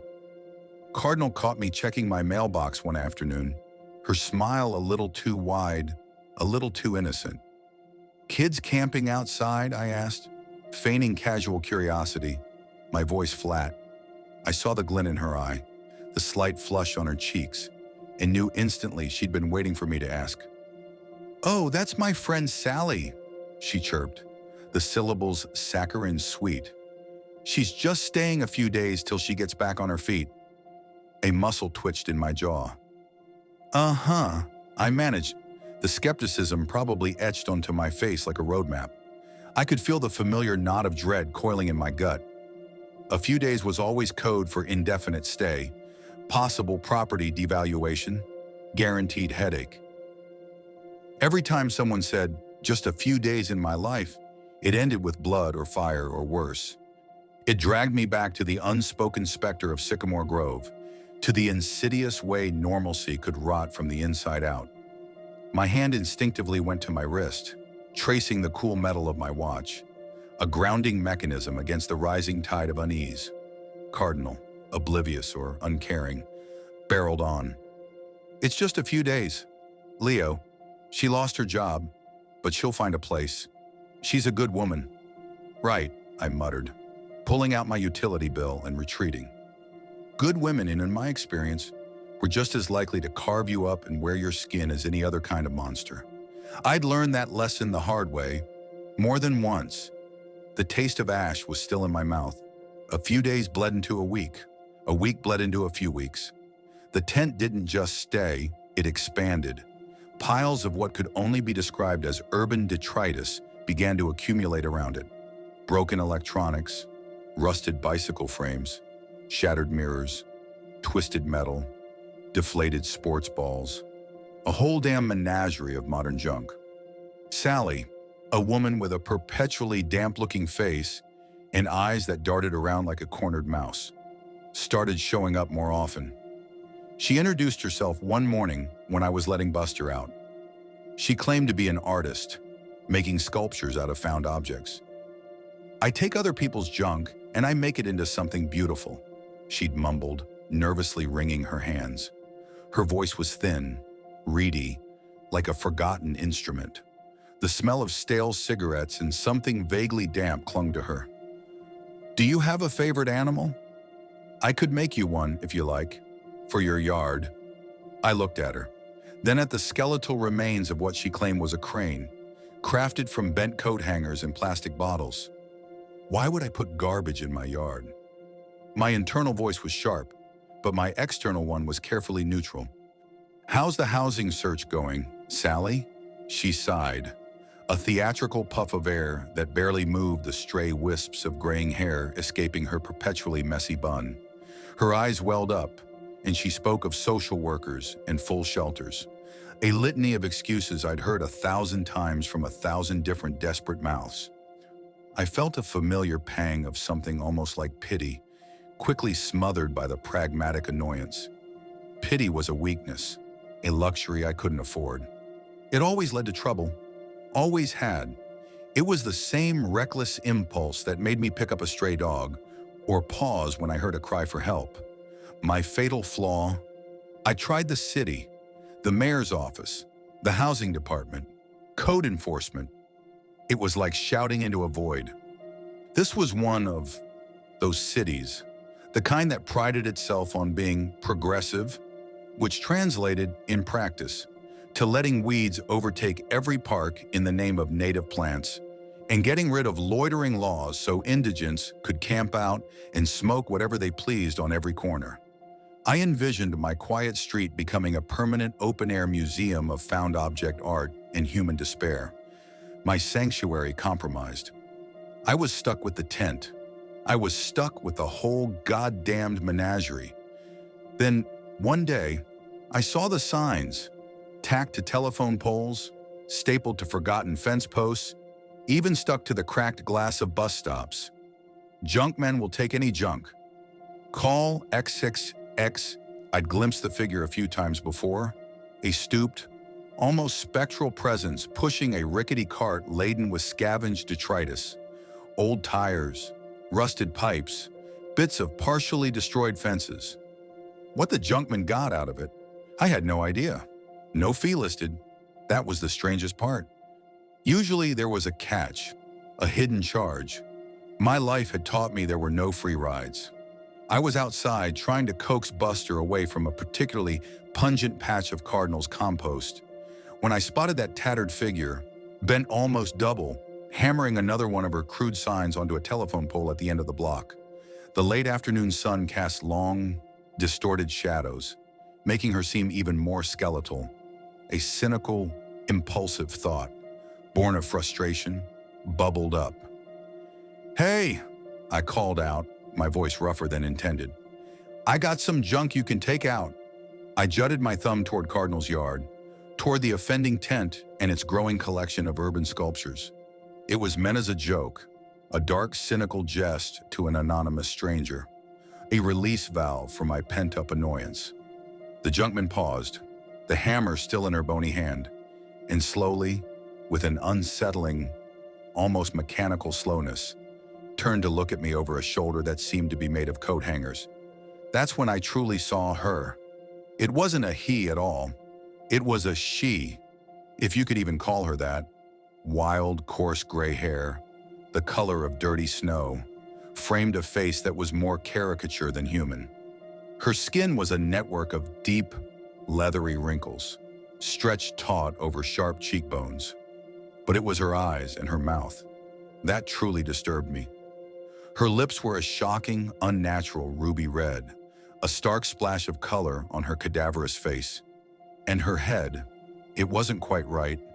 It was like an owl's head, perched precariously on a neck that seemed too thin, too long, too flexible. I could have sworn that in that moment, it was about to keep turning, like a screw, twisting completely around. A cold shiver, not a physical cold, but of primal wrongness, traced its way down my spine. The air around her seemed to vibrate with a low hum, like an old, failing transformer. Then, those eyes, black, beady, unsettlingly intelligent, shifted from me to the tent in Cardinal's yard. Her head tilted, that unnatural angle once more.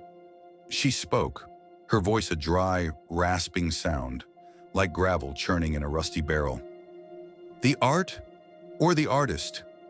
A snort of dark amusement escaped me. The absurdity of it, the morbid humor. "Well," I said, leaning against my fence, a sarcastic grin splitting my face. "If you can take the artist, please do. Been mucking up my view for a month now." I regretted the words almost immediately, a familiar prickle of my reluctant conscience. But it was too late. The words hung in the air, heavy and dark. I saw Sally's slight figure moving inside the tent, a flash of her silhouette against the nylon. My stomach churned. What the hell did I just say? The junkman just nodded, a slow, deliberate movement. Then, she fixed those unsettling eyes on me again. "Hey," I said, trying to shake off the creeping unease, trying to lighten the mood. "How come you call yourself junkman if you're a woman?" Her ruby lips curled into something that might have been a smile, or perhaps a rictus of something far older and less pleasant. It didn't reach her eyes. "Better for business. No one will call an old woman to haul junk." Fair enough, I thought, and watched her finish hammering the sign, her movements economical and precise. She turned and began pushing her cart down the street, a gaunt, hunched silhouette against the setting sun. The unsettling feeling lingered, a metallic tang in the back of my throat. I told myself it was just a strange old lady, just another peculiar character in a long line of them. But my hand kept going back to my wristwatch, my thumb tracing the worn glass, a nervous tick. A few days later, Buster barked frantically from the living room, startling me awake. I'd been drifting in that hazy half-sleep that often plagued me, a fragmented nightmare of screaming and smoke clinging to the edges of my consciousness.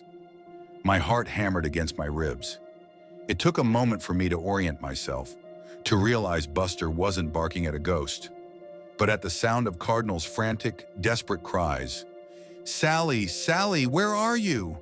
Her voice was raw, cracking with something akin to panic. I peered out my window. Cardinal was standing in the middle of her unruly yard, spinning in slow, frantic circles, her arms thrown wide. The tent was still there, a deflated, brightly colored lump. The art was still there too. Sally's grotesque eagle sculpture, with its fan blade wings still poised menacingly towards my porch. But Sally herself was gone, vanished, seemingly into thin air. I felt a surge of unadulterated relief, quickly followed by a dark, uncomfortable twist in my gut. Coincidence, I told myself. She finally packed up and moved on, probably tired of living in a perpetual yard sale. I walked out onto my porch, feigning concern. "Everything all right, Cardinal?" I asked, my voice as neutral as I could make it. Buster, sensing the tension, stayed close to my leg, a low growl rumbling in his chest. "It's Sally, she's gone." Cardinal wrung her hands. "She just vanished, but she left all her things, her tent, her art." "Maybe she just got worried about winter," I suggested, shrugging. "Left the mess for you to clean up." My words were callous. I knew, but I'd learned long ago that a certain level of callousness was necessary for self-preservation. "No, something's wrong." Cardinal's eyes were wide, her face pale. "Did you see the junkman around here? I keep tearing down her posters." "She's bad news. Haven't you heard the rumors?" I shook my head, feigning ignorance. "Rumors? I don't like to speak ill of people," Cardinal began, but her usual moral compass seemed to be wavering under the strain. "But my friend Joan, she said her ex-boyfriend hated her dog and asked the junkman to take it. The next day it disappeared. Poof, gone. And the junkman left him one of those awful sculptures." Cardinal shuddered, pulling her cardigan tighter. "She'll take anything. They say she uses some sort of witchcraft and takes a piece of your soul in exchange for disappearing the junk. There's all these extra terms and conditions written in invisible ink on her flyers.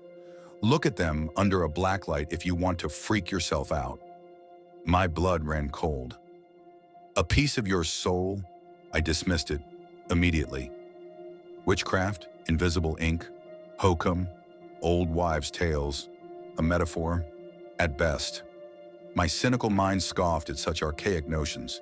Still, a faint, unsettling echo of the junkman's voice, "The art, or the artist," reverberated in my head. Cardinal kept talking, her voice thin with anxiety.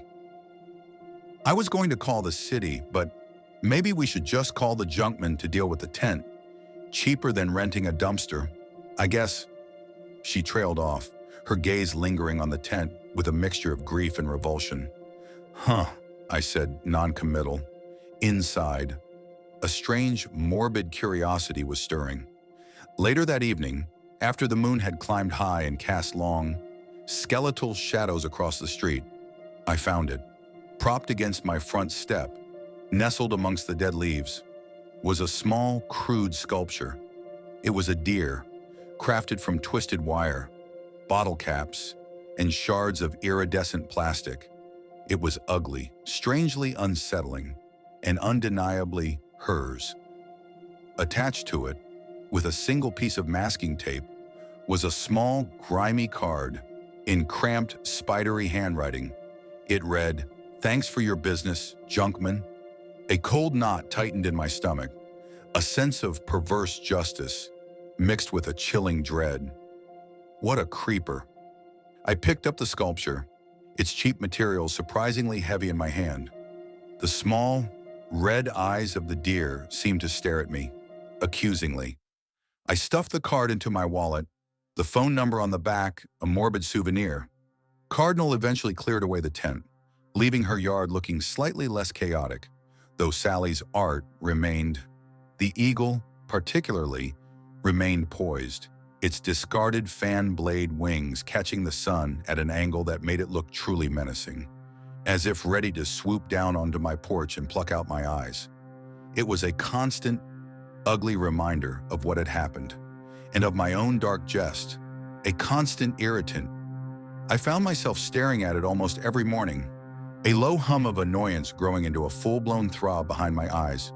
"Cardinal, in her misplaced sentimentalism, kept saying it exuded Sally's spirit and that she could decorate her yard however she wished. And that, in itself, was the problem. It was her choice, but it was my view. My piece. I hadn't planned to call the junkman. Not really, but the card was still in my wallet, the number burning a hole through the worn leather. The thought of how easy it had been for Sally to disappear, how effortlessly the nuisance had been removed, it gnawed at me. And that damned eagle. It felt like it was mocking me. One particularly frustrating afternoon, after a near miss with a kid on a skateboard who nearly wiped out Buster and then swore at me, I snapped. My grip on the phone was tight, my thumb hovering over the numbers. It's just garbage. I rationalized. A phone call can't hurt. I dialed. The phone rang once, twice, then clicked into a pre-recorded message. The same raspy voice, devoid of human inflection. Leave a message explaining what junk you'd like removed. The fee is merely a small sliver of your soul. I scoffed out loud. Hilarious. A ridiculous, theatrical flourish for a cleaning service. I cleared my throat, forcing a casual tone. Yeah, hi. This is Leo Vance. I'd like to request removal of some art installations from the yard next door. The metal eagle, the crane, all of it. Consider it junk. I hung up quickly, feeling a strange mixture of shame and exhilaration. The next morning, it was gone. Every single piece of Sally's found object art vanished. The yard was still a mess, but the sculptures were nowhere to be seen. No trace, not even a disturbed patch of grass. Whoa! I stared at the empty space, a chilling awe creeping in. It was hokum, sure, but her cleaning powers were undeniably impressive. And I mean, all I had to do was make a phone call. It was just so easy. Too easy. That's when the truly dangerous thought began to take root. What else could she make disappear? I didn't mean to keep calling her. Not really. But once you realize a problem can simply vanish with a single phone call, the temptation becomes a corrosive acid, eating away at your good intentions. 2 doors down, an elderly couple had left 2 hulking, rusted appliances, a washer and a dryer, on their front lawn for months, slowly decaying, attracting rodents, making the whole street look like a junkyard, an eyesore, a blight, a civic menace. I called. They were gone the next morning, replaced by another of those crude, unsettling sculptures on my doorstep. This one a lopsided dog, its eyes made of rusty bolts. Thanks for your business. Then came the panhandlers. At the co-op where I did my occasional grocery shopping. They were a constant fixture, slumped against the brick wall, their signs begging for money, their eyes glazed over. They harassed customers, smelled of stale booze and desperation, and were clearly hurting local business. What were people like that, really? But trash, human refuse? They weren't contributing, they were taking. My hand hovered over the phone again, a cold sweat breaking out on my forehead. This is different. A small, desperate part of my conscience whispered, these are people. But the other part, the cynical, weary part, quickly argued back. They're a menace, a nuisance. They're making things worse for everyone. You're just cleaning up. The guilt was a dull ache, but the pull of convenience, the promise of quiet, was stronger. I called. I asked the junkman to clean them up. The next morning, the spots where they usually sat were empty. Other panhandlers drifted in a few days later, filling the void, their gaunt faces and desperate pleas echoing the ones that had vanished. I called again, and again. Each time, a new sculpture appeared on my step, a grotesque, silent tally of my transactions. A bird with bottle cap feathers, a coiled snake made of bicycle chains, a contorted human figure made of discarded doll's limbs. Each one seemed to pulse with a faint, disturbing energy, their materials whispering of what they once were, The human figures made me nauseous, the subtle twist in my gut growing sharper with each new acquisition. I moved on to other irritants. The unsightly graffiti that appeared on the park wall, scrawled by bored teenagers, defiling public space, gone. The dog owners who let their pets crap on the sidewalk without picking up, leaving landmines for unsuspecting pedestrians, gone. Even the gang of Kia-stealing teens that had been terrorizing the neighborhood, joyriding and causing chaos.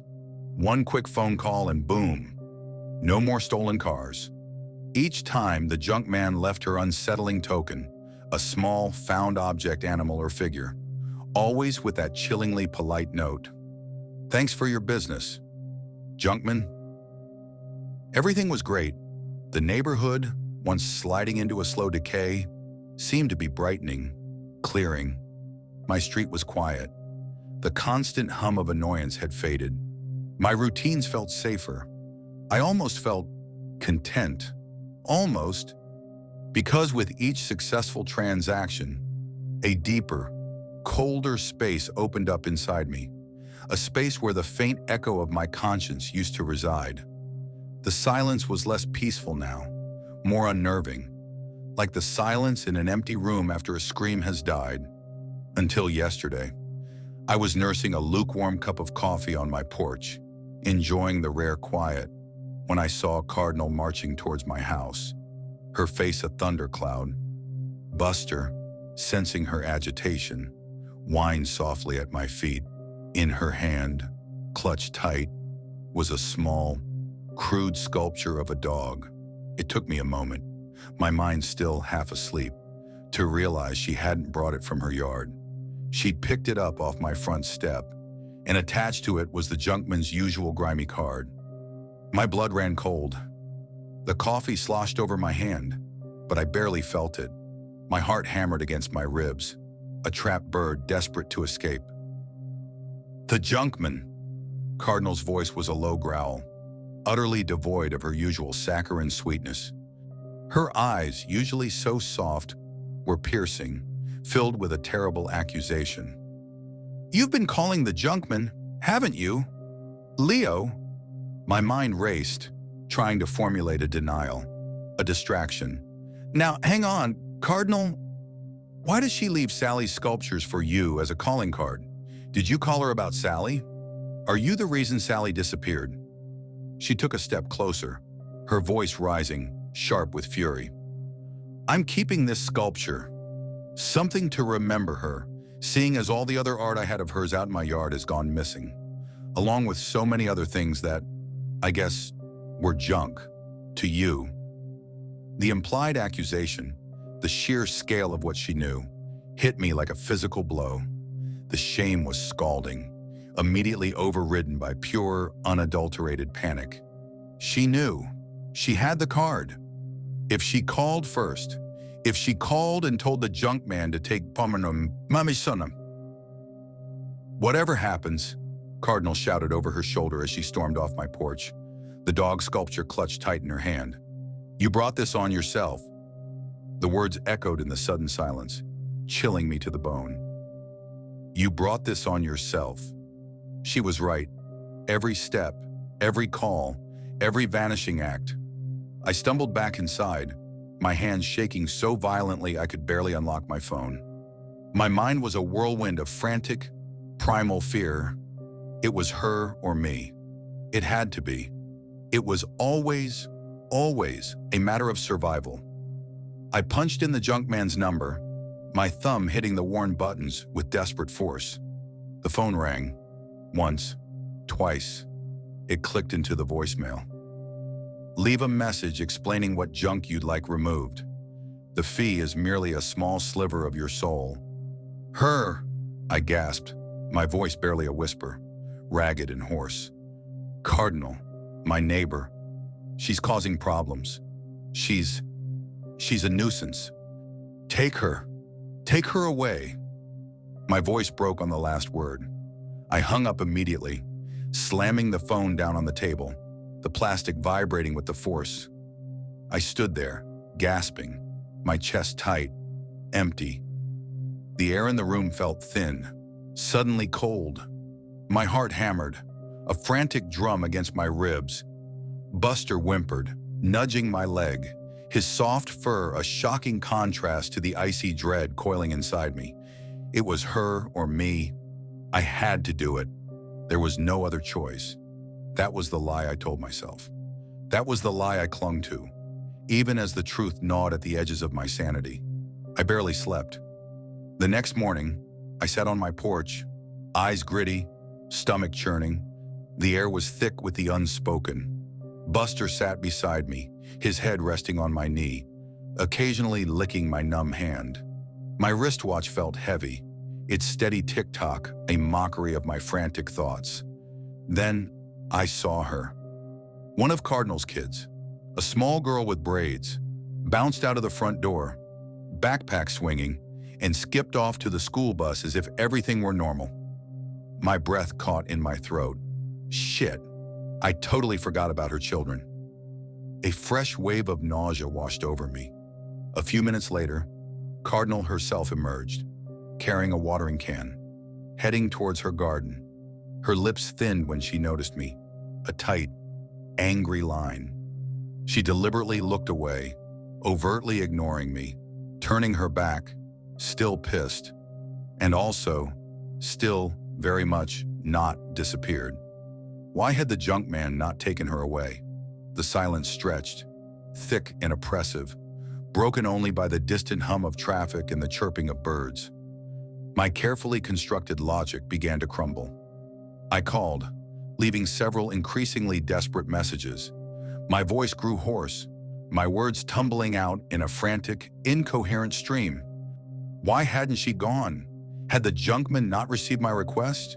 Had Cardinal called her first? Was the curse on me now? Finally, on my fifth call, the phone rang, and a raspy voice actually answered. It was her, the junkman. My stomach clenched into a hard, cold knot. Your messages were received, she said, her voice like sandpaper on bone. So what's going on? I demanded, my voice trembling despite my best efforts. Did Cardinal call first and ask you to junk me? The absurdity of it, even as I spoke the words, was almost comical, if it weren't for the ice in my veins. She has never called this number and never will, replied the raspy voice, utterly devoid of emotion. Okay. Well, can I ask why you didn't carry out my request? The fear was an icy grip around my throat. You have insufficient currency, said the voice, flat and matter-of-fact. Insufficient? Wait, but there's no charge, I exclaimed, a wave of indignation briefly overriding the fear. New fees? Now? But even as the words left my mouth, a memory flashed, the phrase repeated again and again on the voicemail that I had dismissed each time. A small sliver of your soul? A low chuckle began on the other end, a dry, rustling sound that seemed to come from deep within the earth. It started soft, then grew, deepening, expanding, until it filled the phone line, filling my ears, vibrating through the bones of my skull. It didn't sound like an old woman's chuckle at all. It didn't sound remotely human as it explained. There is a charge. Each transaction has a small cost. You have made a number of transactions, Mr. Vance, and now you have insufficient currency. The voice trailed off now, dissolving into those terrible, awful peals of laughter that now seemed to be coming from the walls, from the very air around me, mocking, triumphant, absolute. The phone felt like a block of ice in my hand. I slammed it down onto the receiver, cutting off the sound, but the laughter echoed in my head, a chilling symphony of my own undoing. I sat there, frozen, the phone still vibrating on the table. The silence that followed was worse than any noise. It was the silence of a tomb.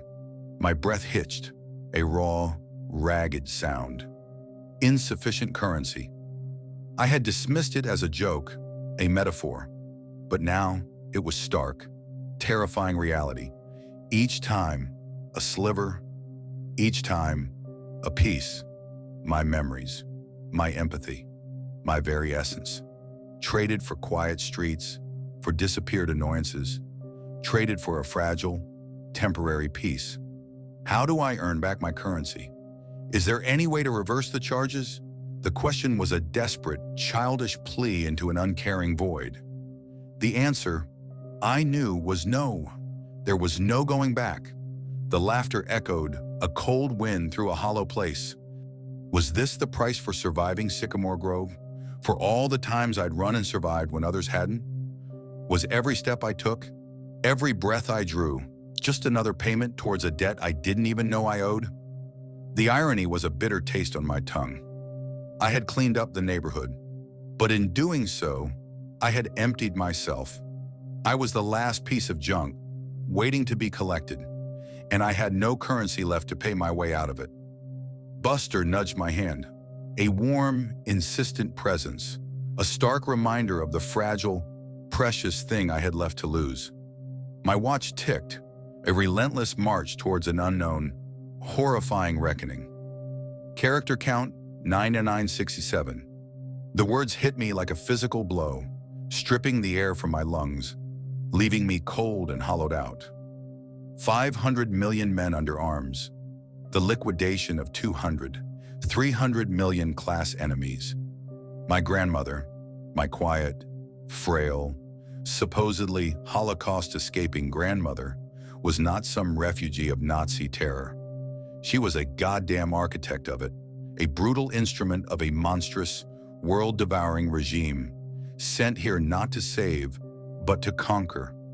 The meticulously crafted lies shattered, revealing a horror far deeper and more insidious than I could have ever conceived.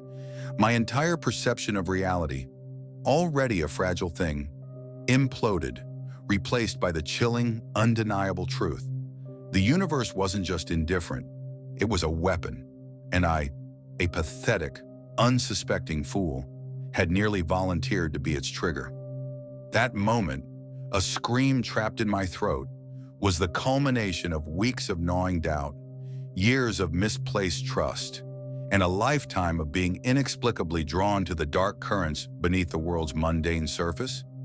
It all began innocently enough, as these things always do, with a quiet request from a dying woman in a sterile hospital room. A woman I barely knew, yet felt an inexplicable pull towards. I've always been drawn to the periphery, to the edges of things. The quiet roads, the late shifts, the towns where no one asks your name. My worn leather jacket, a second skin, has seen more roadside diners and anonymous motels than it has proper homes.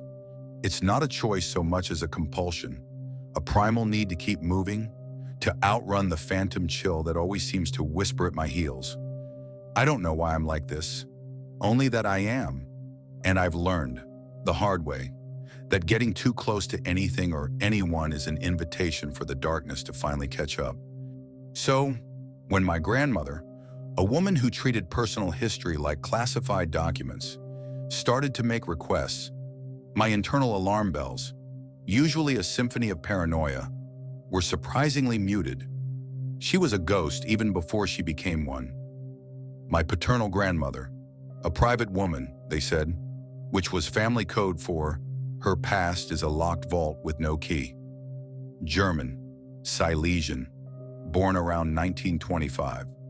That was the official biography, whispered in hushed tones, patched together from fragments of family lore.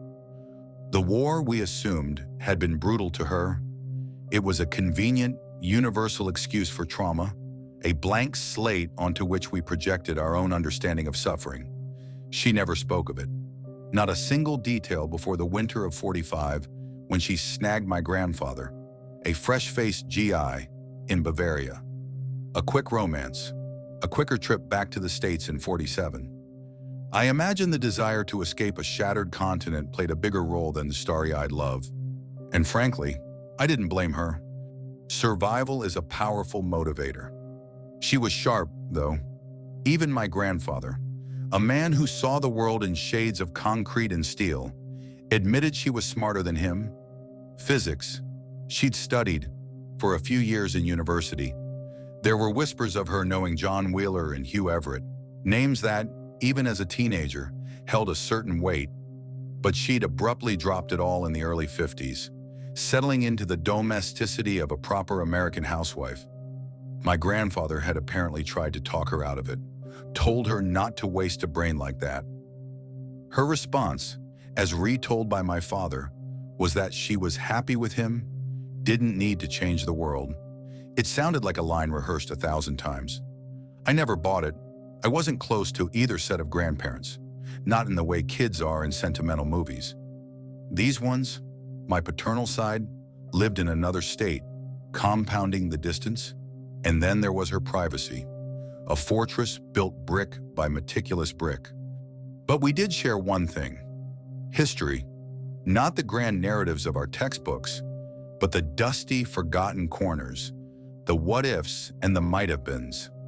She'd read a book once and recount every minute detail with unnerving accuracy. It was a sharp mind, the kind that could cut glass. Then the cancer came. My grandfather passed, and she moved in with us. A year or two later, the edges of that formidable mind began to fray. We still talked history, but the flawless memory started to slip. Mistakes, small at first, then larger, battles that never were, states that never existed, generals who never commanded. I'd try to correct her, gently, out of habit. "Grandmother," I'd say, "Lenin's offensive in 1919 stopped at Warsaw. They never reached Prague." Or, "Hugenberg was never chancellor. He faded away." She'd nod, a faraway look in her eyes. Right. The errors piled up, a subtle wrongness that made my skin prickle, a dissonant chord in the symphony of her sharp intellect. It felt like her mind was not just decaying, but was pulling from an entirely different set of facts. By 2014, my sophomore year of high school, she was in hospice, 90 years old, or so we estimated. She'd never given a precise birthday, never revealed her exact age, just another detail swallowed by the abyss of her past. Our sadness was a grim, stoic thing, like a shared burden more than an outpouring of grief. She wouldn't have wanted blubbering. I remember the day vividly, mid-October. The doctors said her condition had worsened. We sat there, a family unit in a sterile, hushed room, the air thick with antiseptic and the scent of quiet endings. She asked to see us all individually, my parents, my two sisters. I came last. The slow, rhythmic beep of some machine was the only sound as I stepped back into the room, pulling the visitor's chair closer to her bedside. Her eyes, clouded by age and illness, still held a piercing intelligence. Still like history, she rasped, her voice thin, like tissue paper tearing. The German accent, muted over the decades, was more pronounced now, clinging to certain vowels, making weapon sound like weapon. "Of course, grandmother," I said. And it was true. My old analog wristwatch, a nervous habit, felt cool against my skin. I checked the time, not out of any real need, but because the silence stretched, heavy and expectant. It was a grounding mechanism, a small, mechanical certainty in a world that felt increasingly fluid. "Don't have much time left." It wasn't a question, just a statement of fact. "Sure, I know," I replied, equally blunt. We had that in common, a brutal honesty that others mistook for callousness. I wondered if that was why I was her favorite. Or perhaps I was just the most convenient receptacle for her dying wishes. "Do me a favor," she said, her gaze fixing on me. The intensity was unsettling. "Sure," I agreed, already regretting it. My reluctant conscience, that stubborn, self-destructive spark of decency, was already flickering to life. It's my fatal flaw, the reason I never quite managed to outrun the darkness. She told me to go home, to her room, to the old oak chest in her closet, bring it back to her as soon as I could. An odd request, but not overtly sinister. The chest was old, heavy, dark wood. She'd brought it with her from Germany, a relic from a life she never spoke of. It wasn't locked, but she hadn't told me to open it, and I felt a strange propriety, a silent agreement not to overstep her unspoken boundaries, especially now. The next day, after school, I caught the bus. The chest sat awkwardly on my lap, a dark, anachronistic presence amidst the mundane chatter of other students. The hospital lobby smelled of floor wax and quiet despair. When I brought it into her room, a genuine smile touched her lips, transforming her gaunt face. A true smile, not just the polite curve of the mouth she usually managed. It gave me a jolt. "Open it," she said, the smile fading into something more serious. I did. The hinges creaked, a dry, protesting sound in the hushed room. Inside, a few items. On top, a black and white photograph, surprisingly crisp. A young woman, pretty, with her hair pulled back in a tight braid, smiling. She wore a uniform I didn't recognize. Her arms were clasped behind her back, obscuring most of the insignia on her shoulder, but I could make out a narrowed point and two convergent lines. Maybe some kind of flower? "Grandmother, what uniform is this?" I asked, a tremor of unease starting in my gut. My observational instincts, honed by years of scanning for the subtle wrongness, were starting to hum. "Lift the next item." Her voice was sharper, dismissive of my question. It was heavy, wrapped in greasy, old rags. My fingers fumbled, the cloth slipping, and then I saw it. A pistol. An old, service-issue revolver, dull metal, well-worn grip. I nearly dropped it, shoving it back into the chest, my head snapping up, scanning the door. Firearms were definitely not allowed in hospitals. The thought was absurd. "Grandmother, why do you have a weapon here?" I hissed, my voice barely a whisper. The air in the room seemed to grow heavier, suddenly charged. "My old service weapon," she replied, the German accent thick now, as if shedding years of careful suppression. "What service? You were a soldier. For who?" This was beyond the anecdotes of a mild-mannered housewife. She looked at me, her eyes surprisingly clear, completely lucid. "I'm going to tell you a story I don't think you will believe, but perhaps these things in the box will make it easier for you to believe." And then she laid it out, point blank. She wasn't from this world, not our Silesia, not our 1920s. We sat there for hours. Her voice, thin and raspy, never faltered. No dementia now, no slips of the tongue. Every detail sharp, precise. It was a chilling performance. The gist was this. In her world, the Nazis rose. We started late. Hitler steamrolled Europe, then the USSR. By the early 1950s, after grinding down the British, he'd invaded and occupied the British Isles. She, a resistance fighter, fled from Germany to Soviet Russia, then to Britain, then to South Africa, always running, always fighting. The uniform? Joint Committee of Military Sciences, a collaboration of governments in exile. She'd been a physics student, recruited for their research and development. Days grew darker. Nazis took French Africa, then assaulted South Africa. Victory was a pipe dream. But then, a Russian scientist, she never named him, discovered parallel worlds. Infinitely many, and crucially, how to move between them. "Take the papers out of the box," she ordered. I did. Thin, onion-skin papers, covered in wild, impossible equations, intricate blueprints. My Algebra 2 brain barely registered the numbers. Only the sheer complexity, the alien logic of it all. It meant nothing to me, a kid struggling to keep a C. This was the plan, she said. Her world was lost. They would send one person, all the primitive machine could handle, to another world. Our world, World 38, they called it. A world that had defeated the Nazis. A world that knew the horrors of Nazi victory. She would bring the blueprints. Once here, she'd convince our generals and statesmen.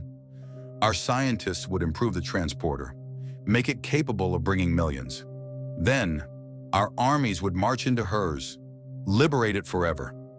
She'd stepped into the machine, she claimed, as artillery rained on Johannesburg, Waffen-SS battering the gates. Her colleagues would destroy it after she went through. Only the schematics would remain. She'd stepped in, not knowing if it would work, if she'd die or worse. She'd saluted her comrades. The room shook under the payload of Nazi warplanes. But it worked. She stepped out in our world. Spring 1945. The Third Reich was crumbling. Hitler was dead. A near utopia for her. Her mission, reconstruct the machine, liberate her world. That's why she'd come to America. Sought out physicists like Everett. But it was hopeless. No one believed her. No one took her seriously. So, she gave up, settled for a quiet life with my grandfather. And I believed her. Every word. How could I not? She was an old woman, dying. She wasn't one for elaborate lies or teasing. The tears in her eyes, those were real. The photograph, the uniform, the blueprints. What other explanation could there be? My heart broke for her. No wonder she'd been so sullen, so private.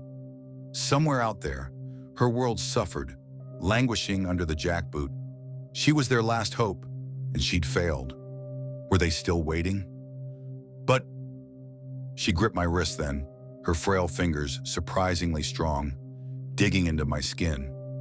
My wristwatch felt cold under her touch. It may still come. Listen, I'll be dead soon, but not you. Take the plans. Take the box. She begged.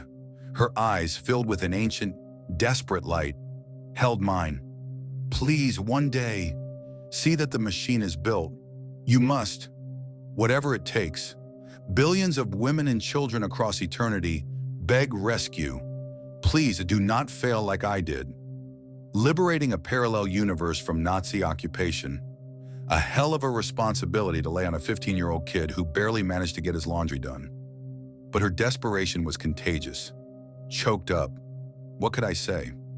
I'll try. Grandmother, there was one more thing in the box. Another stack of papers, covered in florid German handwriting, intricate, looping letters that were illegible to my untrained eye. What are these? I asked. She sat up sharply, a flicker of raw panic in her eyes. It was gone in an instant, replaced by a strained nonchalance. My private writing, she said, forcing a casual tone. Please burn them, and do it soon. I do not wish for them to survive me. Sure, grandmother. The words felt hollow. A cold knot formed in my stomach. Her urgency, that fleeting look of terror, screamed at me. She wanted these gone for a reason, and it wasn't out of modesty, some deep-seated instinct, that little voice that always warns me when something is irrevocably wrong, told me not to. I said goodbye, the antiseptic tang of the room burning my nose. I embraced her, tears stinging my own eyes. 5 days later, she was gone. I didn't know what to do. She'd sworn me to secrecy, build a great machine. Me, a kid who couldn't even put together an IKEA bookshelf without breaking a sweat, let alone ripping holes in space-time between debate tournaments. As weeks turned to months, as her body went into the ground, my certainty wavered. I didn't disbelieve her, not completely, but it was all so insane. Maybe she had just gone mad with age. It was a comforting thought, a way to dismiss the impossible burden she'd placed on me. And yet, the box stayed, hidden. The blueprints. I spent hours poring over them, trying to make sense of the equations, the schematics. They never became any clearer. Numbers, square roots, calculations that might have been the height of genius or might have been absolute nonsense. I couldn't say. The years passed. The box, a silent reproach, gathered dust in the back of my closet, a physical manifestation of a forgotten, terrifying duty. I never forgot, but there was little I could do. So I put it aside. Until recently, I was in my final year of university, close to graduation. With apologies to my grandmother, I hadn't majored in physics, history, actually, old habits, I suppose, died hard. I wasn't thinking of her, not really, until a term paper brought her back. 20th century European dictatorships, Nazi Germany, Stalinist Soviet Union. I was knee-deep in the euphemisms of horror, special actions for mass murder, liberation for brutal conquest and execution. It was soul-numbing, a grim reminder of humanity's boundless capacity for cruelty. It was flipping through one such morbid source, a collection of documents on the NKVD, Stalin's secret police, that my grandmother returned, sharp and sudden, to my mind. The little box, always with me, always hidden. I kept it close. It wasn't my go bag, but it was another anchor to a past I couldn't quite shake. And then it hit me. I was in university. I wasn't a physicist, but there were brilliant minds here. Mathematicians, even, at least a few, I knew who had published on multiverse theories. If my grandmother wasn't insane, if I truly did have some duty to free her homeworld, where better to start than here? I went back to my apartment, a transient space that felt more like a temporary holding cell than a home, and retrieved the box. It felt heavier than I remembered, imbued with years of silent, terrifying potential. The first thing that caught my eye were her private writings. I felt a pang of shame. I hadn't burned them. I couldn't. Some deep-seated instinct, a whisper of dread, had held me back. Now, curiosity, a dangerous thing, took hold. I was going to go to a certain physics professor, a self-proclaimed many-worlder, and broach the insanity gently. But my grandmother's private writings returned again and again to my thoughts. Finally, I decided I would read them. I asked her forgiveness beyond the grave, a cynical prayer on my lips. But I rationalized it. I needed to know exactly what was going on. Her writings might illuminate things, except I couldn't read them. German, and not just German, but florid, looping German script that would have made even English difficult for me. My hope deflated, leaving a bitter taste. So, I did what any desperate, ignorant fool would do. I took them to someone who could, a girl I knew, a friend of a friend, really, foreign languages major, fluent in German. Her name was Anya. She had bright, curious eyes and a smile that had clearly never seen the kind of darkness I carried. She asked me what they were, pointed out how old they looked. I tried to deflect, to spin a story. Speculative fiction, I said, trying to sound casual, like I often did when lying. Written from the point of view of a young woman sent from a world nearly conquered by the Nazis, to ours, in hopes of rescuing her own universe.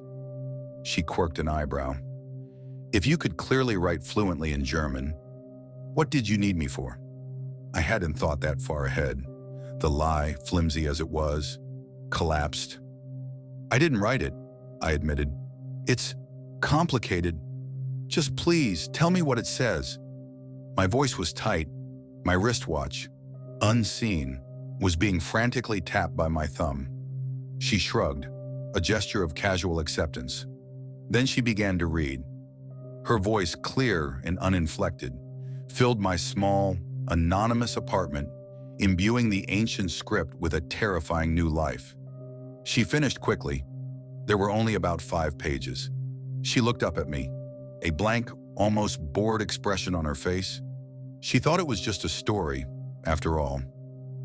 Well, she said, her brow furrowing slightly, it doesn't seem like it's written in a world where Hitler wins. It looks like it's written in a world where Stalin wins. That threw me for a loop.